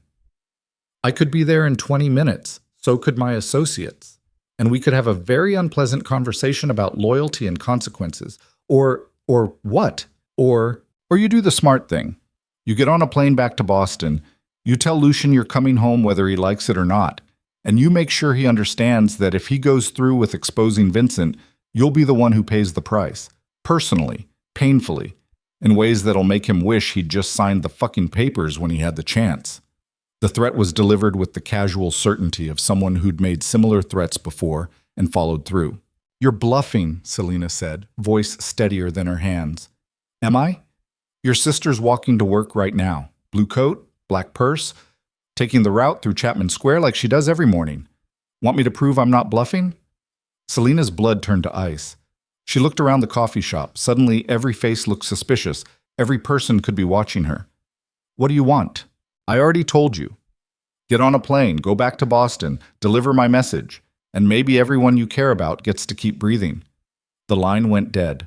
Selena sat frozen, phone still pressed to her ear, heart hammering so hard she felt it in her teeth. They'd found her, found Elena, knew exactly where they both were and what they were doing. And if she didn't go back, if she stayed hidden in Portland like Lucian wanted, they'd hurt her sister to prove a point. Selena threw money on the table, grabbed her bag, ran. Elena was exactly where the voice had said she'd be, walking through Chapman Square in her blue coat, earbuds in, completely oblivious to the danger circling her. Selena caught up to her, grabbed her arm hard enough to make her jump. "Jesus!" Elena pulled out her earbuds. "What the hell? We need to go, right now." "What are you talking about?" "Elena, I need you to trust me. We need to get you somewhere public, somewhere with cameras and witnesses." Selena was already pulling her toward the crowded Saturday market. "Someone just called me, threatened you. They know where you live, where you work, your routine. Slow down." "I can't slow down. They could be watching us right now." Selena's voice cracked. "Please, just trust me." Something in her expression must have convinced Elena because her sister stopped arguing and let herself be pulled into the market crowd. They found a spot near the center, surrounded by vendors and tourists, and enough people that an attack would be witnessed by hundreds. "Now tell me what's going on," Elena demanded. So Selena did. All of it. The threat on the phone, the photograph in Lucian's apartment, Vincent's ultimatum.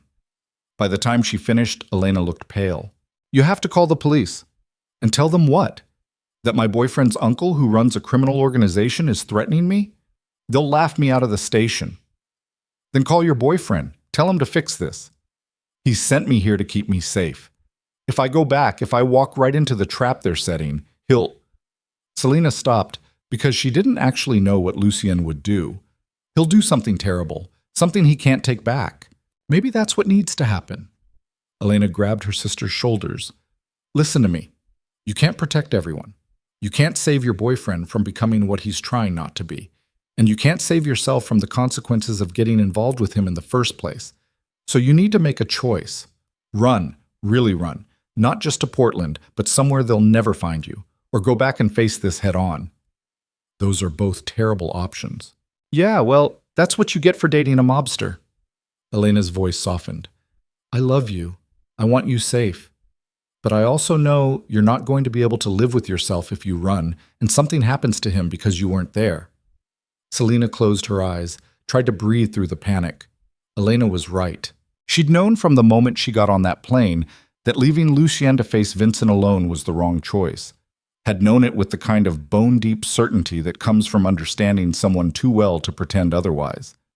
Lucien thought he was protecting her by sending her away, but all he'd really done was give Vincent leverage. "I need to go back," Selena said. "I know." Elena pulled her into a fierce hug. "Be smart. Be safe. And if you get yourself killed, I'm going to be really pissed at your funeral." "I'll keep that in mind." Selena bought a ticket on the next flight to Boston, leaving in 3 hours, arriving just after midnight. She spent those 3 hours trying and failing to reach Lucien. His phone went straight to voicemail. His assistant's number was disconnected. Even the main line to Moretti Global just rang and rang without anyone picking up. The flight was turbulent, matching the storm in her chest. When she landed at Logan Airport just past midnight, rain was falling in sheets that turned the runway lights into blurred halos. Selena took a cab straight to Lucien's penthouse, key clutched in her fist like a weapon. The building felt different, quieter, somehow, menacing. The security guard who'd always nodded at her wasn't at his desk. The elevator ride up felt eternal. Lucien's door was locked, lights off inside. Selina let herself in, flipped switches. The apartment was empty. Not just empty of people, empty of life. The furniture was still there, but personal items were gone. Photos, books, the little things that made it his. Like someone had sanitized the space of anything that mattered, or like someone had prepared to disappear. Selina's phone rang, making her jump. Lucien's number. She answered so fast she nearly dropped the phone. "Where are you?" "Portland." His voice sounded wrong, flat, distant. "Safe and far away from here like I told you to be." "I'm in Boston. I'm in your apartment." "Where are you?" Silence. Then, "You weren't supposed to come back." "Well, I did. Someone called me, Lucien. Threatened Elena, knew exactly where we were and what we were doing, so I came back because I'm not letting your uncle use my sister as leverage." "Fuck." The word was exhaled like a prayer. Okay, stay there. Lock the doors, don't open them for anyone except me. I'll be there in 30 minutes. "Where are you right now?" Another pause. "Finishing something." "Lucien." 30 minutes. "Please, Selina. Just trust me for 30 more minutes." The line went dead. Selina locked the doors, checked the windows, paced the empty apartment like a caged animal. Every sound from the hallway made her jump. Every creak of the building settling made her heart spike. 25 minutes later, she heard keys in the lock. The door opened to reveal Lucien, and Selina's breath caught. He looked like he'd been through a war. Suit jacket gone, shirt untucked and stained with something that might have been blood, knuckles split and raw. But it was his eyes that stopped her cold, empty in a way that suggested he'd crossed a line and hadn't looked back. "You're hurt," Selina said, moving toward him. "I'm fine." He closed the door, locked it, stood there like he didn't know what to do with his hands. "You shouldn't be here." "Too bad." "I am." She reached for his hands, examined the damage. "What happened?" "I handled Vincent." The words were simple. The implication was anything but. "Handled how?" Lucien pulled away, moved to the window, stared out at the rain-soaked city. "He wanted a war. I gave him one. Called every family associate, every business partner, everyone who's ever done business with Moretti Global.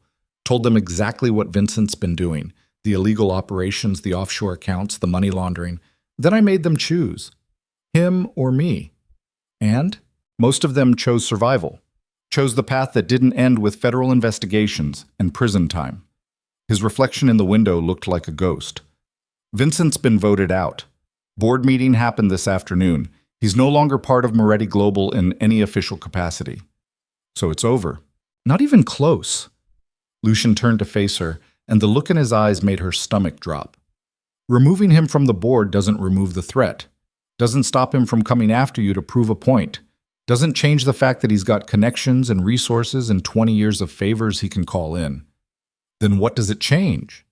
It means he's isolated, vulnerable, and it means I can do what needs to be done without destroying the legitimate parts of the business in the process. Selina felt cold dread settle in her bones. What needs to be done? Lucien didn't answer. Lucien, what are you going to do? What my father would have done. He moved toward her, stopped close enough that she could smell smoke and rain and copper. What Vincent would do if our positions were reversed. What every Moretti before me has done when someone threatened the family. You're going to kill him. I'm going to remove a threat permanently. That's the same thing. I know. He reached out, touched her face with hands that were shaking slightly. I need you to understand something. The man you fell in love with, the one who wanted to go legitimate, who tried to be better than his bloodline, he's gone. He died the moment Vincent broke into my home and photographed you without your knowledge. What's left is just... His voice caught. What's left is exactly what I've been trying not to become. Selina covered his hands with hers. Then don't do it. Don't let him win by turning you into a monster. He's already won. This is just me deciding whether I'm going to be a monster with you alive or a civilized man at your funeral. Lucien's jaw clenched. And I choose you alive, every time, no matter what it costs me. Even if it costs your soul, I don't have a soul. Not anymore. He pulled away, checked his phone. I have people watching Vincent's location. He's holed up in the family estate with private security, thinks he's safe behind gates and guns. He might be right. He's not. Lucien's smile was sharp and wrong. Because in 2 hours, I'm going to walk through those gates and end this. And I need you to not be here when I do. I'm not leaving again. Selena. No. She grabbed his shirt, held on. You don't get to send me away while you do something that's going to destroy you. You don't get to protect me from the consequences of your choices. I'm staying. And if you're really going to do this, if you're really going to cross that line, then I'm going to be here when you get back. To remind you that you're still human even after you've done inhuman things. Lucien stared at her like she was speaking a language he didn't understand. Why? The word came out broken. Why would you stay with someone who's about to commit murder? Because I love you, and love doesn't run when things get dark. It stays, even when staying is terrifying, even when it would be smarter to leave. Selena pulled him down until their foreheads touched. So go do what you think you need to do. Be the monster Vincent made you. But when you come back, I'll still be here, waiting, refusing to let you disappear into the darkness alone. For a moment, Lucien just breathed against her, hands coming up to grip her waist like she was the only solid thing in a tilting world. Then his phone buzzed. He looked at it, and something in his expression shifted, went cold and focused and lethal. He's on the move, Lucien said. Left the estate 10 minutes ago, heading into the city. Why would he do that? Because he's not as smart as he thinks he is, or because he's desperate? Lucien was already moving, grabbing a jacket, checking the gun Selena hadn't realized he was carrying. Or because he's planning something, and I'm about to walk into exactly the trap I've been trying to avoid. Then don't go. I have to. He stopped at the door, looked back at her. Lock this behind me. Don't open it for anyone. If I'm not back in 3 hours, call this number. He handed her a card with a name and phone number. He's a lawyer. He'll get you out of the city safely. Lucien! But he was already gone, door closing behind him with a finality that felt like goodbye. Selena locked it, then immediately unlocked it again. Because she'd just told him she wasn't running, and that meant she wasn't staying behind while he walked into danger alone either. She grabbed her jacket, pocketed her phone, and followed. The streets were empty at 1 a.m., rain turning everything into reflections and shadows. Selena stayed far enough back that Lucien wouldn't notice her, close enough that she didn't lose sight of his car. He drove north, into neighborhoods that got progressively worse. Industrial zones transitioning to abandoned warehouses, transitioning to the kind of area where people didn't ask questions and didn't call the police. He pulled up outside a building that looked condemned, killed the engine. Selena parked half a block away, killed her own lights. Through the rain, she watched Lucien get out of his car, check his weapon, and disappear into the building. She waited 60 seconds. Then she followed. The building was all rust and decay and the smell of things rotting. Selena moved carefully, trying to keep her footsteps quiet on concrete that was cracked and uneven. Voices echoed from somewhere deeper in the structure. Lucien's and others she didn't recognize. She followed the sound, staying in shadows, heart hammering. The voices got louder, more heated. Then a gunshot cracked through the air like thunder. Selena ran. She burst into a large open space that might have once been a loading bay and stopped dead.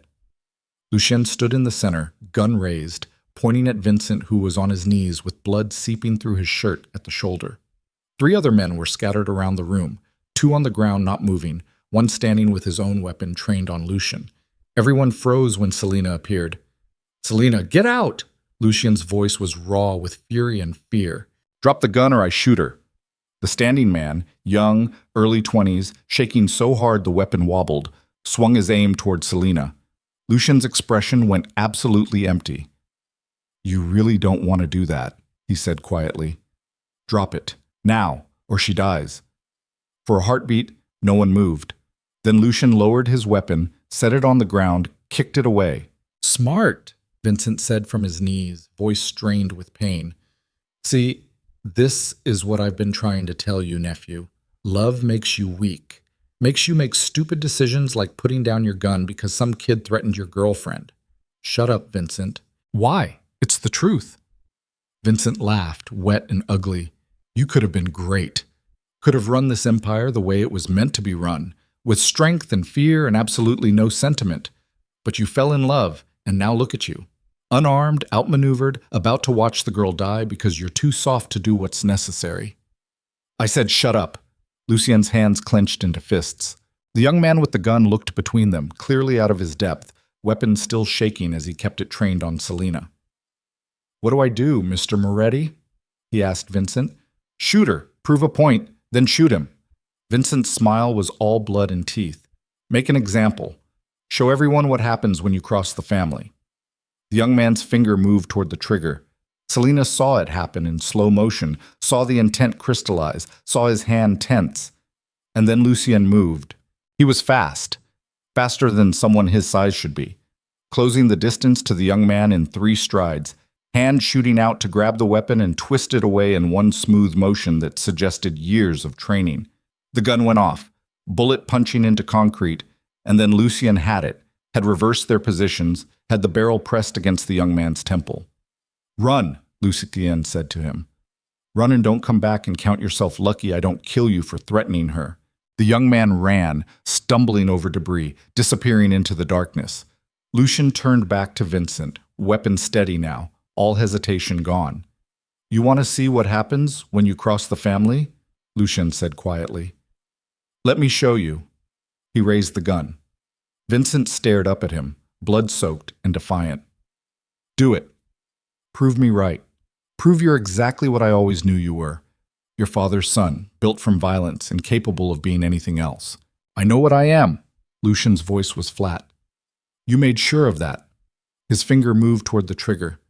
Lucien, stop! Selina's voice cracked through the space like a whip. He didn't lower the gun. Stay out of this. I can't. I won't. She moved toward him, slowly, hands visible. This isn't you. This isn't who you want to be. You don't know who I want to be, see. I know killing him makes you exactly what he says you are. I know it destroys every chance you have of building something different. She stopped a few feet away, close enough to see the war in his eyes. I know that if you pull that trigger, you lose yourself. And I can't watch that happen. He threatened you, sent people after your sister, tried to steal everything I've built. Lucien's hand shook slightly. He doesn't get to walk away from that. Maybe not, but you don't get to throw away your soul for revenge either. Selina took another step. Give me the gun. Selina, give me the gun, Lucien, please. For an eternal moment, he just stood there, weapon pointed at his uncle, finger on the trigger, balanced on the knife's edge between who he was and who he was about to become. Then, slowly, he lowered the gun, handed it to Selina, and collapsed to his knees like someone had cut his strings. I can't do this, he said, voice breaking. I can't be what he wants me to be. Can't be what this family needs me to be. I'm not strong enough, not ruthless enough. I'm just... He looked up at her, and his eyes were devastated. I'm just tired, Selina. So fucking tired of fighting to be something I'm not. Selina dropped the gun, knelt beside him, pulled him against her. Behind them, Vincent laughed, weak but genuine. Pathetic, he said. Both of you. This whole touching scene? It's going to get you killed. Maybe not today, maybe not tomorrow, but eventually. Because this world doesn't reward mercy. It rewards strength. Then I guess we'll have to change the world, Selina said. Sirens wailed in the distance, getting closer. Lucien's head snapped up. You called the police? I called someone better. Marco appeared in the doorway, phone in hand, flanked by 2 men in FBI jackets. Called the feds about 30 minutes ago, told them exactly where to find Vincent Moretti, bleeding from a gunshot wound, surrounded by evidence of about 15 different crimes. Vincent's face went pale. You little shit. Yeah, family loyalty, whatever. Marco looked at Lucien. You were never going to be able to kill him. You're too decent for that. So I figured I'd solve the problem a different way. Vincent gets arrested, goes to trial, spends the rest of his life in prison. You get to stay clean. Everyone wins. Except me, Vincent snarled. Except you, Marco agreed cheerfully. But honestly, Uncle, you had this coming. The FBI agents moved in, reading Vincent his rights as they cuffed him and called for medical assistance. He was still cursing, still raging, as they dragged him toward the exit. Just before he disappeared, he looked back at Lucien. This isn't over, Vincent said. You think putting me in prison ends this? I've got friends, associates, People who owe me favors. They'll come for you. They'll come for her. And when they do, your mercy will be the death of both of you." Then he was gone, voice fading into the night. Marco helped Lucien to his feet. "You good?" "I don't know." Lucien looked at his hands, still shaking, still stained with blood that wasn't his. "Am I?" "You didn't kill him. That's probably good." Marco glanced at Selena. "She's either the best thing that ever happened to you or the worst. Haven't decided which yet." "Both," Lucien said quietly. "Definitely both." They walked out of the warehouse into rain that was starting to ease, dawn just beginning to touch the eastern horizon with gray light. Police cars and ambulances crowded the street. Investigators were already moving into the building. Someone would want statements, testimonies, explanations for why there were 2 dead bodies and a crime scene that suggested warfare. But right now, in this moment, Selena just held Lucien's hand and tried to process the fact that they'd both survived the night. "What happens now?" she asked. Lucien looked at her, really looked at her, like he was seeing her for the first time all over again. "Now?" He pulled her close, pressed his forehead against hers. "Now we figure out how to live in a world where I'm not constantly fighting my own family, where you're not constantly in danger, where maybe, possibly, we get to just be 2 people trying to build something real." That sounds impossibly optimistic. It does, doesn't it? His smile was small but genuine. "But after the night we just had, I'm willing to try impossible." Behind them, Marco cleared his throat. "Hate to interrupt the moment, but the feds are going to want to talk to both of you, probably for hours. So maybe save the romantic reunion for after you've given your statements?" Lucien sighed. "Yeah, okay." They spent the next 6 hours in separate rooms recounting everything that had happened. Selena told the truth, mostly, left out the parts about Lucien nearly killing Vincent, focused on Vincent's threats, the break-in, the photograph. Painted herself as a victim, which wasn't entirely inaccurate. When they finally let her go, dawn had given way to full morning, gray and cold but dry. Lucien was waiting in the lobby, looking exhausted but no longer haunted. "They're charging Vincent with attempted kidnapping, extortion, money laundering, and about 6 other things," he said. "He's not getting out on bail, probably not getting out ever." "And you?" "They want me to testify, cooperate with their investigation into the family's business operations." He ran a hand through his hair. "It's going to be messy. There are probably things they'll find that'll implicate me too. But Marco's cousin is a prosecutor, and she thinks we can work out immunity in exchange for cooperation." "We?" "I'm not doing this without you." Lucien took her hand, laced their fingers together. "If I'm testifying, if I'm cooperating, if I'm burning down everything my family built on corruption, then you're going to be right there beside me. Because I meant what I said. I choose you, every time, no matter what." Selena felt something loosen in her chest. Relief? Or release?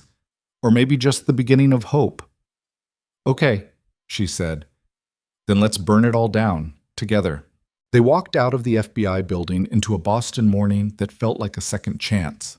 Behind them, evidence was being processed, charges were being filed, an empire built on blood was finally beginning to crumble. Ahead of them was just the future, uncertain, probably complicated, definitely not safe. But for the first time since this had all started, Selena felt like maybe they'd actually survive it. Maybe they'd even be happy. And maybe, just maybe, choosing the dangerous thing was the bravest thing she'd ever done. The fallout took 3 months to settle. 3 months of depositions and testimony and lawyers moving through Lucé. It's life like archaeologists excavating bones. 3 months of watching the Moretti Empire, the legitimate parts and the shadows underneath, get dissected in federal courtrooms while journalists circled like vultures waiting for the next headline. 3 months of Selena learning what it actually meant to stand beside someone while their entire world burned down around them. Vincent's trial was set for January. The prosecution had enough evidence to put him away for 20 years minimum, longer if they could prove connections to the 2 bodies found in that warehouse. Marco had turned state's witness, as had 3 other family associates who'd decided cooperation was preferable to prison. The Moretti name, once spoken in whispers that carried weight, now appeared in news articles with words like organized crime and racketeering and the end of a dynasty. Lucien handled it the way he handled everything, with controlled precision that masked the devastation underneath. He showed up to every deposition, answered every question, cooperated fully with investigators who looked at him like he was simultaneously victim and accomplice. He sold off the shadowy parts of the business, cut ties with anyone connected to Vincent's operations, restructured Moretti Global into something that could survive federal scrutiny. The stock took a hit, board members resigned, employees jumped ship for companies that didn't come with criminal investigations. But slowly, painfully, something cleaner began to emerge from the wreckage. Selena stayed. Not because it was easy. It wasn't. Not because she didn't have moments of doubt. She did. But because she'd meant what she said in that warehouse. Love didn't run when things got dark. It stayed. Even when staying meant watching someone you cared about carry guilt that wasn't entirely his fault. Even when it meant testifying yourself. Sitting in cold rooms recounting threats and fear while lawyers scribbled notes and prosecutors built their case. She moved into the penthouse officially in November. Not because Lucien asked, he was too careful with her now, too aware of how much she'd sacrificed, but because her lease was up and the question of where else she'd go was absurd when they both knew the answer. Some nights were good. They'd cook dinner together, argue about movies, fall asleep tangled on the couch, like normal people building a normal life. Other nights, Lucien would wake at 3 a.m. from nightmares he wouldn't talk about, would stand at the windows staring at the city like he was searching for threats that no longer existed. Those nights, Selena would just hold him and wait for dawn, knowing that some damage took longer to heal than others. It was on one of those nights, 2 weeks before Christmas, that Lucien finally spoke the words he'd been carrying like stones. I should have killed him. Selena looked up from her book. They were on the couch, his head in her lap, her fingers moving through his hair. What? Vincent. In the warehouse, I should have pulled the trigger. Lucien's eyes were open but unfocused, staring at nothing. Because now he's alive, and every day I wait for the other shoe to drop. Wait for his associates to make good on his threat. Wait for someone to come after you to prove a point. No one's come after me. Yet. He sat up, pulled away from her touch. The trial's in 6 weeks. After he's convicted, after he's sentenced, his people are going to want revenge. And you... His voice cracked. You're going to be the easiest target. So we'll be careful. Careful isn't enough. Lucien stood, paced to the window, that familiar restless energy that appeared when he was working through problems. I've been thinking, after the trial, after this is finally over, maybe you should leave. The words hit like a physical blow. Excuse me? Not forever. Just somewhere safe, somewhere far from Boston and the family and all of this. He turned to face her, and the look in his eyes was wrecked. I can't protect you here. Can't guarantee your safety when there are people who blame me for destroying their empire. But if you're gone, if you're somewhere they can't find you, stop. Selena stood, crossed the room to him. Stop trying to send me away every time you get scared. We've been through this. I chose this. I chose you. And I'm not leaving just because things might get dangerous. They will get dangerous. Not might, will. Then we'll handle it, together, like we've been handling everything else. Lucien's hands came up to frame her face, trembling slightly. I'm trying to keep you alive. I'm trying to build a life with you. Those aren't the same thing. Selena covered his hands with hers. I know you're scared. I'm scared too. But if we spend all our time preparing for the worst, we never get to actually live. And I didn't survive the last 3 months of hell just to hide from the future. You're too brave for your own good. Or maybe I just love you too much to keep running. She pulled him down, kissed him soft and slow, tasting the fear and exhaustion and desperate hope on his lips. So stop trying to save me from my own choices. Trust that I know what I'm doing. Trust that maybe, possibly, we've already survived the worst of it. Lucien rested his forehead against hers, breathing hard. What if you're wrong? Then at least we'll have tried. They stood there in the dark penthouse, holding each other against uncertainty, while outside the city moved and breathed and continued not caring about their small, complicated love story. Vincent's trial started January 7th in a federal courthouse downtown. Selena sat in the gallery every day, watching Lucien take the stand and systematically dismantle his uncle's defense. He testified for 3 days, calm, precise, devastating. Laid out the organizational structure, The illegal operations, the threats and extortion and violence that had propped up the family business for 2 decades. Vincent sat at the defense table looking smaller than Selena remembered, orange jumpsuit replacing expensive suits, prison pallor replacing his usual tan. But his eyes still burned with fury every time he looked at Lucienne. On the fourth day, they called Selena to testify. She walked to the stand on shaking legs, placed her hand on the Bible for the oath, and told the truth. About the photograph. About the phone call threatening Elena. About standing in that warehouse watching Lucienne nearly become a killer to protect her. Vincent's lawyer tried to paint her as a manipulator, a woman who'd seduced Lucien and turned him against his family for personal gain. The prosecution objected to most of it, but enough got through that Selena felt stripped bare by the time she stepped down. Lucien met her in the hallway afterward, pulled her into his arms without words. "I hate this," she said against his chest. "Hate having my life dissected by strangers. Hate being made to feel like I did something wrong by falling in love with you." "I know. I'm sorry." "Stop apologizing. You didn't create this situation." "Didn't I?" He pulled back to look at her. "If I'd just walked away from you that first night. If I'd been smart instead of selfish. Smart. Then we'd both be miserable and alone, and you'd still be fighting your uncle." Selena grabbed his face, made him focus. "This isn't your fault, and I need you to stop carrying it like it is." The jury deliberated for 2 days. When they came back with guilty verdicts on all counts, the courtroom erupted. Vincent's lawyers immediately filed appeals. Journalists rushed for the exits to file stories. And Lucien just sat very still, staring at his hands like he couldn't quite believe it was finally over. Outside the courthouse, reporters swarmed them with questions Selena didn't answer. Lucien made a brief statement, something about justice being served and gratitude for the legal system. Then they pushed through the crowd to his car. They drove in silence, both processing, until Lucien pulled up outside a bar that looked like it had been serving cheap whiskey since before they were born. "I need a drink," he said. "Something that doesn't come from a bottle that costs more than rent. Something that tastes like honesty instead of pretension." So they went inside, just two people who'd survived something terrible and didn't quite know what to do with themselves now that survival was guaranteed. The bar was mostly empty, mid-afternoon light filtering through dirty windows. They took a booth in the back, ordered whiskey neat, drank in silence while an old jukebox played songs from decades past. "My father would be ashamed of me," Lucien said finally. Selena looked up. "Why?" "Because I cooperated with the feds. Because I dismantled everything he built. Because when it came down to choosing between the family empire and doing the right thing, I chose the right thing." He swirled whiskey in his glass, watching the amber liquid catch light. He spent his whole life building that power, maintaining those connections, and I destroyed it in 3 months of testimony.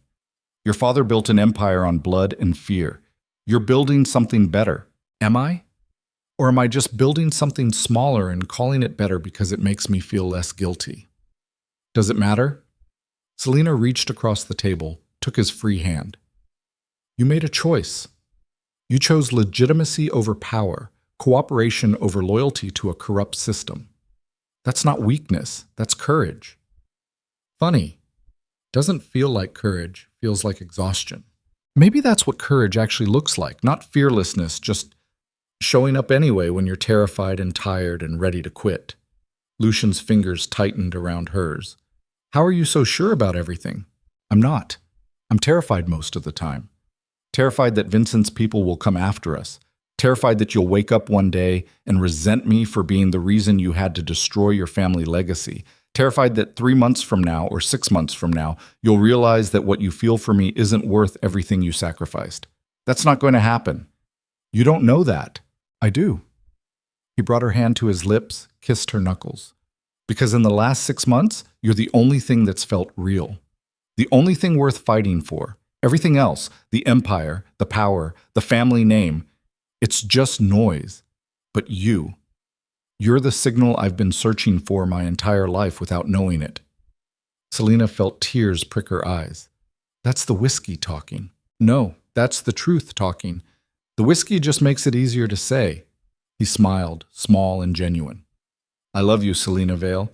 I'm probably going to spend the rest of my life trying to be worthy of you choosing me. But I love you. And that's the only thing I'm completely certain about anymore. I love you too. The words came easier now, worn smooth by repetition and time. Even when you're exhausting, even when you're self-destructive, even when you try to send me away for my own good. Especially then? Especially then. They finished their drinks, paid their tab, walked out into cold January air that tasted like snow waiting to fall. What now? Selena asked. Lucian looked at her, really looked at her, the way he had that first night in her apartment when everything was still possibility instead of consequence. Now we figure out how to live, he said. How to build something that isn't defined by what we survived. How to be happy instead of just safe. That sounds impossibly hard. Probably. He pulled her close, wrapped his arms around her against the cold. But I'm willing to try if you are. Yeah, Selena said, breathing in the smell of him, whiskey and winter and something underneath that was just distinctly Lucian. Yeah, I'm willing to try. 8. Spring came slowly to Boston, winter refusing to let go without a fight. Lucian restructured his life the way he'd restructured his business, carefully, deliberately, cutting away everything toxic and building something cleaner in its place. He stepped down as CEO of Moretti Global, installed someone from outside the family, stayed on as chairman but with limited authority. The company would survive or fail without his direct control. And surprisingly, that felt like freedom instead of loss. He started seeing a therapist, something he'd resisted for years but finally admitted he needed. Twice a week, he'd disappear into an office downtown and come back quieter, more thoughtful, slowly learning how to carry his past without letting it define his future. Selena went back to school, enrolled in a graduate program she'd abandoned 5 years ago when money got tight, and survival took priority over dreams. Business management with a focus on nonprofit work, because if she was going to help Lucian build something different, she wanted the skills to actually make a difference. They moved out of the penthouse in March. The space had too many ghosts, too many memories of threats and fear. Instead, they found a brownstone in the south end, old brick and tall windows, and enough rooms that they could both have space to breathe. Selena's sister visited in April, cautious at first, then gradually warming when she saw that Lucian wasn't the monster she'd imagined. They had dinner, talked about normal things, and by the end of the night, Elena was laughing at Lucian's stories about disastrous board meetings with the easy comfort of families starting to form. I'm glad you didn't listen to me, Elena said as she was leaving, pulling Selena into a hug. About running, about playing it safe. You were right. This is better. Even though it was terrifying, especially because it was terrifying. Elena smiled. That's how you know it actually matters. Marco stayed in touch, having carved out his own path separate from the family. He'd cooperated with the investigation, gotten immunity, and now worked as a consultant helping businesses identify and eliminate corrupt practices. It was almost funny, the family troublemaker becoming the ethical compass. He stopped by the brownstone one evening in May with a bottle of wine and news. Vincent's appealing, he said, settling into their living room like he belonged there. But his lawyers don't think it'll work. He's looking at 18 years minimum. 18 years, Lucian repeated, like the number was hard to process. He'll be 74 when he gets out. If he gets out, prison's not kind to men his age. Marco took a sip of wine. I know I'm supposed to feel bad about that. Family loyalty and all, but honestly, fuck him. He made his choices.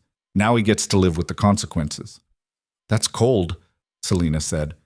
That's realistic. Marco shrugged. Vincent spent 20 years hurting people to maintain power. Now he's powerless. That's not tragedy. That's justice. After Marco left, Selena found Lucian standing at the kitchen window, staring out at their small backyard where spring flowers were starting to bloom. You okay? She asked. I don't know. Should I feel guilty? About Vincent going to prison? About dismantling the family empire? About... He stopped. About being relieved that it's finally over? Being relieved doesn't make you a bad person. It makes you human. Sometimes being human feels like failing. He turned to face her. My whole life, I was taught that strength meant never showing weakness, never backing down, never letting sentiment interfere with business. And I did the opposite of all of that. Showed weakness by caring about you, backed down by cooperating with investigators, Let sentiment completely destroy any chance of maintaining the power my family spent generations building. And I should regret it. Should wish I'd made different choices. But I don't. His voice dropped. I wake up every morning next to you and I think, this is better. This small, complicated, difficult life is better than anything I had before. And I don't know what that says about me. It says you grew up. Selena moved toward him, wrapped her arms around his waist. It says you figured out what actually matters. That's not weakness, that's wisdom. Wisdom feels a lot like loss. Maybe that's part of wisdom too. Learning what to let go of. They stood there in their kitchen, holding each other while evening light faded and the city beyond their windows settled into night. And for the first time in longer than Selena could remember, the silence felt peaceful instead of threatening. June brought a heat wave and a letter. Selena found it mixed in with the regular mail, official prison stationery, Vincent's handwriting on the envelope. Her stomach dropped. Lucien. He was in his study, reviewing contracts that actually involved legal goods and transparent accounting. He looked up when she appeared in the doorway, saw what she was holding, went very still. When did that arrive? Today. It's addressed to both of us. They opened it together, sitting on the couch in the study, the letter balanced between them like it might explode. Vincent's handwriting was neat, controlled, the words themselves surprisingly measured. Lucien and Selena, I'm writing this from a cell that measures 8 by 10 feet. The view is concrete. The company is men who've made worse decisions than I have. And I have 18 years to contemplate how I ended up here. I should hate you both. By all rights, I should be planning revenge, calling in favors, making sure you pay for destroying everything I built. And part of me does hate you, probably always will. But another part, the part that has nothing but time to think, understands why you did what you did. You chose love over loyalty to a corrupt system. You chose building something clean over maintaining something powerful. You chose each other over everything I taught you to value. I don't agree with your choices. I think you're naive and idealistic, and you've thrown away power that most men would kill for. But I also think maybe that's the point. Maybe the world I built was always going to collapse eventually. Maybe you just hastened the inevitable. I'm not asking for forgiveness. I don't deserve it. I made choices knowing the risks, and now I'm paying the price. But I'm asking for one thing. Don't waste what you've built. Don't let guilt or fear make you small. If you destroyed my empire to build something better, then actually build it. Make it mean something. Because if this was all for nothing, if you end up miserable and regretful and wishing you just played by the old rules, then I was right all along. And that's a truth I'd prefer not to die believing. Vincent. They read it twice in silence. He's manipulating us, Lucien said finally, making it seem like he's accepted defeat when really he's just planting seeds of doubt. Maybe. Or maybe he's just a man in prison who has nothing left except the faint hope that his nephew doesn't waste the chance he sacrificed everything for. Selena set the letter down. Either way, the question's the same. Are we going to let guilt and fear make us small? Or are we going to actually build something that makes all of this worth it? Lucien looked at her, something shifting behind his eyes. What did you have in mind? I've been thinking. Selena turned to face him fully. You have resources, connections, experience running complex operations, and I'm about to have a degree in nonprofit management. What if we combine those things? Into what? A foundation. Something that helps people leaving lives of crime transition into legitimate work. Job training, legal support, housing assistance, all the things that would have helped the men who worked for Vincent make different choices. She watched his face, trying to gauge his reaction. We can't undo the past, but we could help build a different future for people still trapped in that world. Lucien stared at her like she'd just proposed something revolutionary. He stopped, started again. That's exactly the kind of thing my father would have hated. Good. Then it's perfect. A slow smile spread across his face, the first genuinely happy expression she'd seen in months. You're serious. Completely, unless you think it's stupid. It's not stupid, it's brilliant. He pulled her into his lap, kissed her hard and desperate, and filled with hope. It's the most brilliant thing anyone's ever suggested. And yes, let's do it. Let's build something that actually makes a difference. They spent the rest of the evening planning, sketching out ideas, arguing about logistics and funding and mission statements. And somewhere in the middle of debating whether to focus on Boston first or expand regionally, Selena realized this was what happiness actually looked like. Not perfect, not safe, not without complications or challenges, just two people who'd survived something terrible and decided to use that survival to build something beautiful. The foundation launched in September. They called it Second Chance Boston, which Lucien C. thought was too on the nose, but Selena insisted was exactly the point. The website went live on a Wednesday. By Friday, they had 20 applications from men looking for a way out of the life. Marco came on as a consultant. Elena helped with fundraising. Even some of Lucien's old business contacts, the ones who'd stayed legitimate, donated to the cause. It wasn't glamorous work. It was bureaucracy and paperwork, and late nights helping someone fill out job applications when they'd never had a legitimate job before. It was explaining to potential employers that, yes, this candidate had a record, but also, yes, they were worth the risk. It was hard, frequently frustrating, sometimes heartbreaking when someone they'd helped fell back into old patterns. But sometimes, often enough to matter, it worked. Selena watched Lucien transform through the work, saw him talk to men who reminded him of people he'd known, people his family had used and discarded, and helped them find paths forward. Saw him use all that strategic brilliance that had once maintained a criminal empire to instead dismantle the systems that trapped people in cycles of violence. He was good at it, better than he'd been at running Moretti Global, because this time he wasn't building something out of obligation or fear or the weight of family expectation. He was building something because he chose to.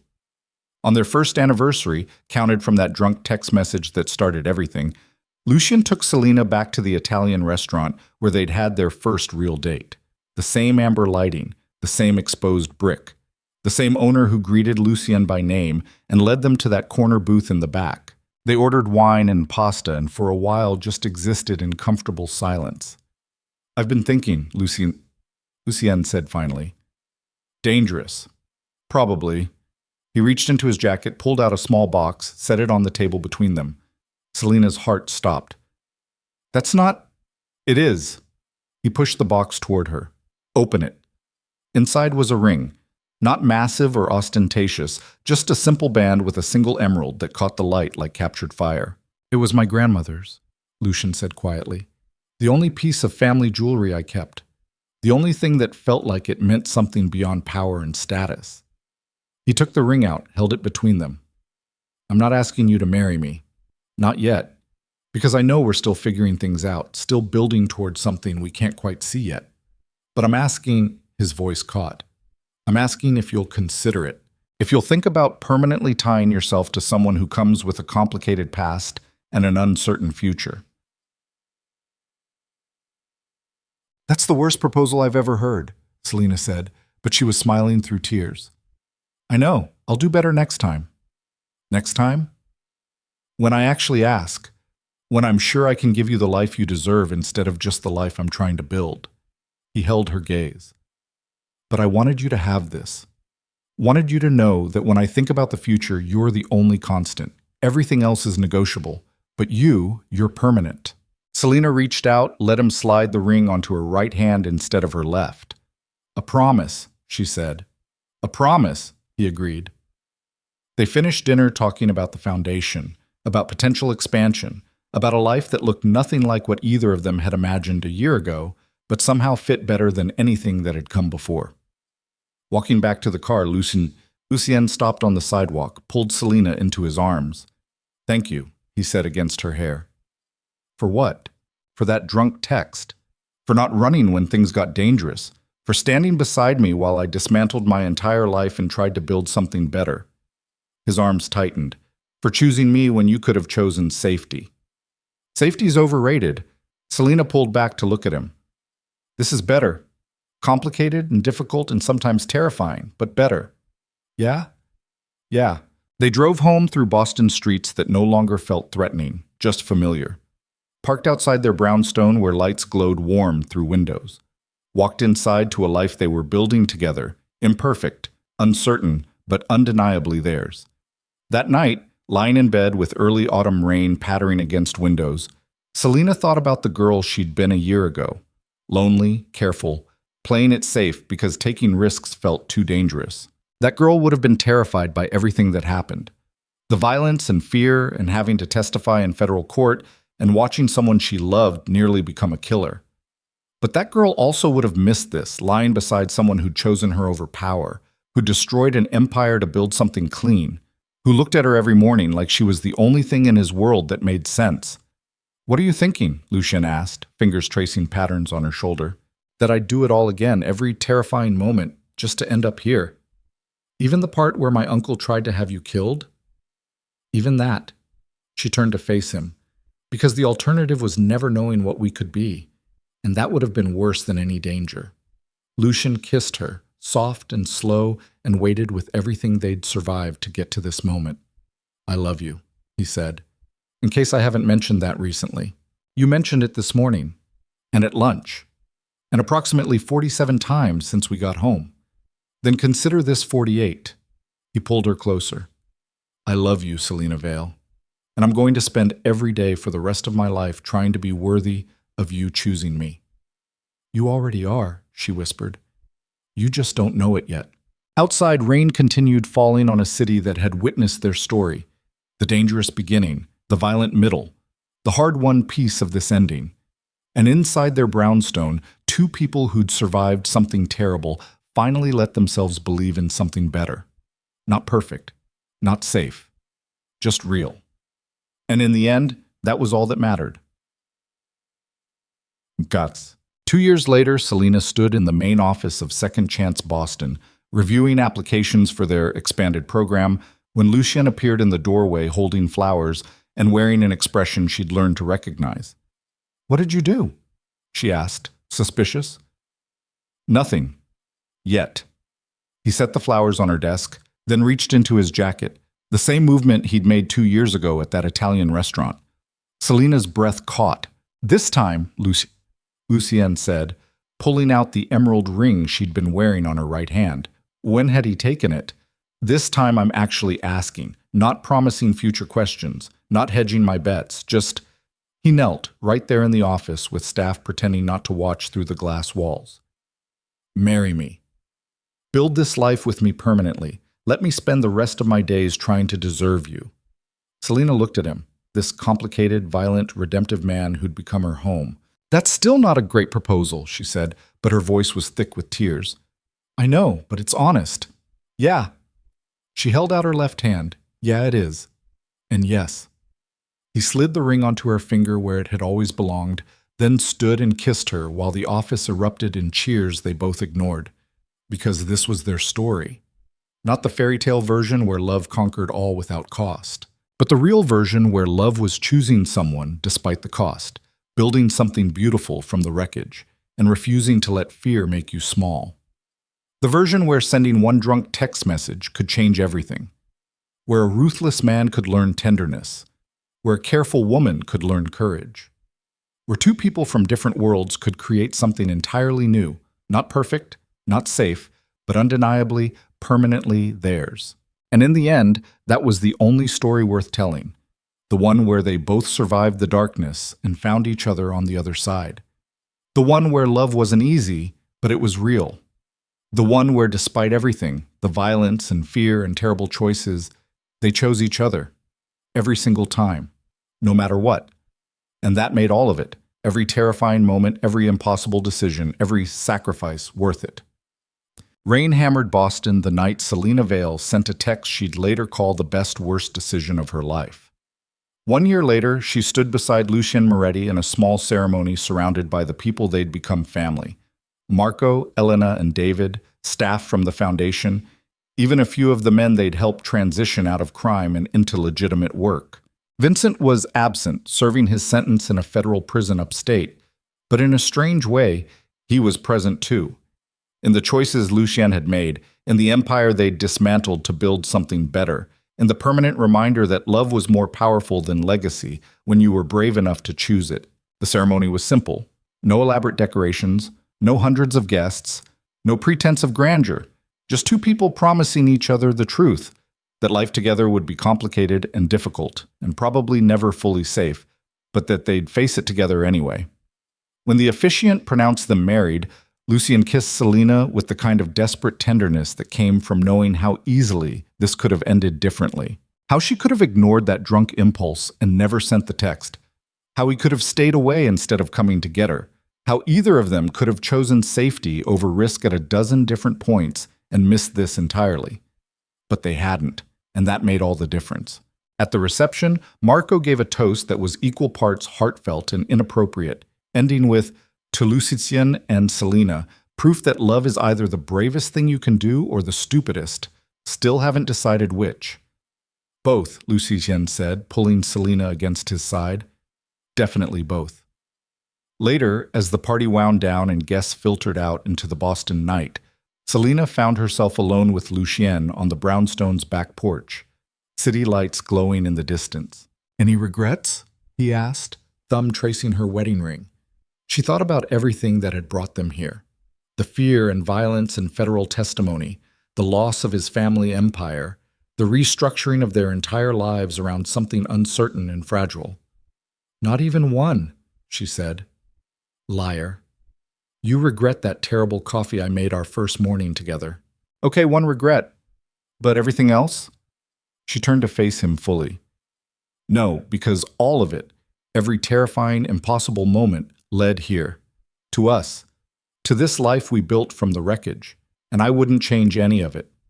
Lucien pulled her close, rested his chin on her head, and just breathed. "I was so lost before you," he said quietly. "Didn't even realize it.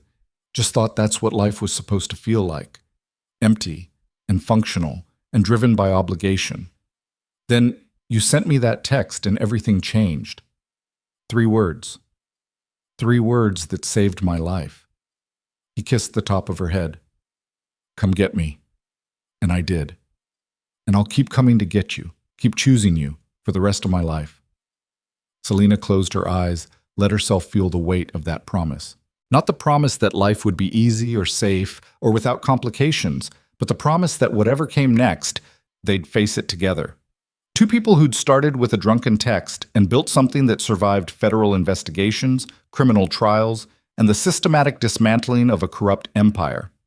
2 people who proved that love wasn't about finding someone perfect, but about choosing someone real and building something meaningful from that choice. 2 people who learned that the bravest thing you can do is let yourself be vulnerable with someone who sees all your broken pieces and chooses to stay anyway. As rain began to fall, because of course it did, because rain was there when this started, and it was fitting that rain would be here at this new beginning, Lucien and Selina stood together on their porch, holding each other against the storm. And for the first time in both their lives, neither of them was afraid of what came next. Because whatever it was, they'd face it together, every time, no matter what. And that was the only certainty that mattered.